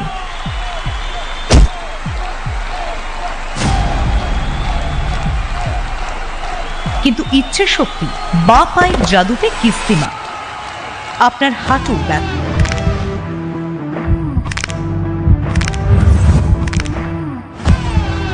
শারীরিক ব্যথা, অসহ্য যন্ত্রণায় কাবু হতে হয়। আপনার মাথা ব্যথার কারণ গ্রিন বামি শেষ কথা। কোমরের ব্যথা, সঙ্গে রাখুন গ্রিন বাম। আয়ুর্বেদে ব্যথাহীন জীবন। সব ব্যথার এক কথা, ডক্টর সেন্স গ্রিন বাম। শুধু মনের ব্যথার নয়, নকল হইতে সাবধান। এই চিহ্ন দেখে তবেই কিনবেন। কোথায় গেলে গো? ও গো, শুনছো? এদিকে একটু এসো তো। বলি দিন দিন ঘরে মশার উৎপাত বেড়ে যাচ্ছে, সেদিকে তোমার কি কোনো খেয়াল আছে? বাজার থেকে কি কয়েল আনো যে এত টাকা দিয়ে, যে মশা সেই কয়েলের কথাই শুনে না? শুনলাম নাকি পাড়ার লোকে বলছে সিটি কেবিলে মায়া টিভি দেখা যাচ্ছে। সবাই বলছে 273 নম্বরে নাকি মায়া টিভি সিটি কেবিলে দেখা যায়। চালিয়ে একবার দেখো দেখি গিন্নি। আজকের দর্শক বন্ধুদের কাছে একটা সুখবর দিই। আপনারা যাদের সেট টপ বক্স সিটি কেবল, তারা 273 নম্বরে দেখতে পাবেন। যারা সিটি কেবিলে দেখছেন তাদেরকে বলে দিই, তারা 273 নম্বরে এখন দেখতে পাবেন। নমস্কার, ফিরে এলাম আবার ব্রেকের পর। তাহলে মানুষের ধারণা একটু বদলানোর দরকার আছে, যে তড়িঘড়ি নয় ডক্টর চেম্বারে গিয়ে, তাড়াহুড়ো নয় খুব তাড়াতাড়ি সেরে যেতে হবে, খুব তাড়াতাড়ি সুস্থ করে দিন আমাদের। তাড়াহুড়ো করতে গিয়ে কিন্তু ওভারডোজ হয়ে যেতে পারে, রোগীটার আরও ডিটোরিয়েট হতে পারে কন্ডিশন। যেমন বললাম, জল থেকে বরফ হতে সময় লাগে, বরফ থেকে জল হতেও সময় লাগে, সকালে সূর্যটাও উদয় হতে কিন্তু সময় লাগে। হই হই করে দৌড়ে এসে কিন্তু সূর্য সকালবেলা এসে চলে আসে না, ধীরে ধীরে। তাই রাতের পর সকাল হতেও যেরকম সময় লাগে, সকালের পর হলে আবার রাত হতেও তেমনি সময় লাগে। একটা বীজকে মাটির মধ্যে রোপণ করলে সেখান থেকে গাছ হতেও যেমন সময় লাগে, তাহলে এভরিথিং উইল টেক টাইম। অবস্থার পরিবর্তন ঘটাতে গেলে তার কিছু সময়ের প্রয়োজন হয়। তাহলে মানুষের শরীরের যে অবস্থাটা এখন আছে অসুস্থ অবস্থা, সেটারও সুস্থ অবস্থায় পরিবর্তন করতে গেলেও একটা সময় লাগে। ভরসা রাখতে হবে, ধৈর্য রাখতে হবে, তাহলেই হবে, আর কিছু না। তাড়াহুড়ো নয়, কারণ তাড়াহুড়ো করতে গিয়ে আপনি ডক্টরকে পেশা দিলেন, সে আর একটু ওভারডোজ দিয়ে দিল, এতে কিন্তু রোগীর কন্ডিশনে ডিটোরিয়েশন হতে পারে, প্রবলেম হয়ে যাবে। তো যারা ফোন করতে চাইছিলেন, যারা এতক্ষণ বসে বসে না কিছু করবেন না, ক্ষমা প্রার্থী আমি, এগুলো না বললেও ভেতরের বমি বমি ভাব এসে যায় যে না বলতে পারলাম না। আপনারা যেমন ফোন করতে না পারলে আপনাদের নিষ্পিস করে ভেতরটা, আমাদেরও করে যে বলতে না পারলে। তো সেই জন্য আপনাদের আবার বলে দিই যে আর কিছুক্ষণ সময় আছে, আমরা অলরেডি আপনাদের সঙ্গে আছি, ফোনে চলে আসতে পারেন আর যদি কিছু জিজ্ঞাসা থাকে। তবে হ্যাঁ, অনেক ফোন নেওয়া যেতে পারে না, আর মাত্র একটা কি দুটো ফোনে কথা বলা যেতে পারে। তবু আরেকবার ঘোষণা করে দিই, আগামীকাল সকাল 10টা থেকে দুপুর 3টে অবধি মেদিনীপুর চন্দ্রকোনা কালিকাপুর, ঘাটাল চন্দ্রকোনা কালিকাপুরে, ঠিক আছে? 1 নম্বর। দ্বিতীয়, শিলিগুড়ির যে সমস্ত পেশেন্টরা আছেন, আর কোনো চেঞ্জ নয়, কারণ মাঝখানে ইলেকশনের ডেট পড়ে যাওয়ার জন্য আমাদের ডেট চেঞ্জ করতে হলো। কি করব, কিছু করার নেই, কারণ যেখানে আমি বসি সেই জায়গায় কোনো ইলেকশন ছিল না, কিন্তু বাইরের এরিয়াগুলোতে, জলপাইগুড়ি, দার্জিলিং, এগুলি এরিয়াগুলোতে ইলেকশন ছিল, যে জন্য সেখানকার মানুষও আসতে পারবে না। তার জন্য আমরা দিনটা একটু চেঞ্জ করে নিয়েছি। 22 তারিখ 22 শিলিগুড়ি, এই মাসেই, ঠিক আছে? নমস্কার, বলুন। হ্যালো, বলুন। হ্যাঁ, বলছি যে আমার কোমরে ব্যথা 3-4 বছর ধরে, মানে এইটা যদি কিছু। কোথায় ব্যথা হচ্ছে বললেন?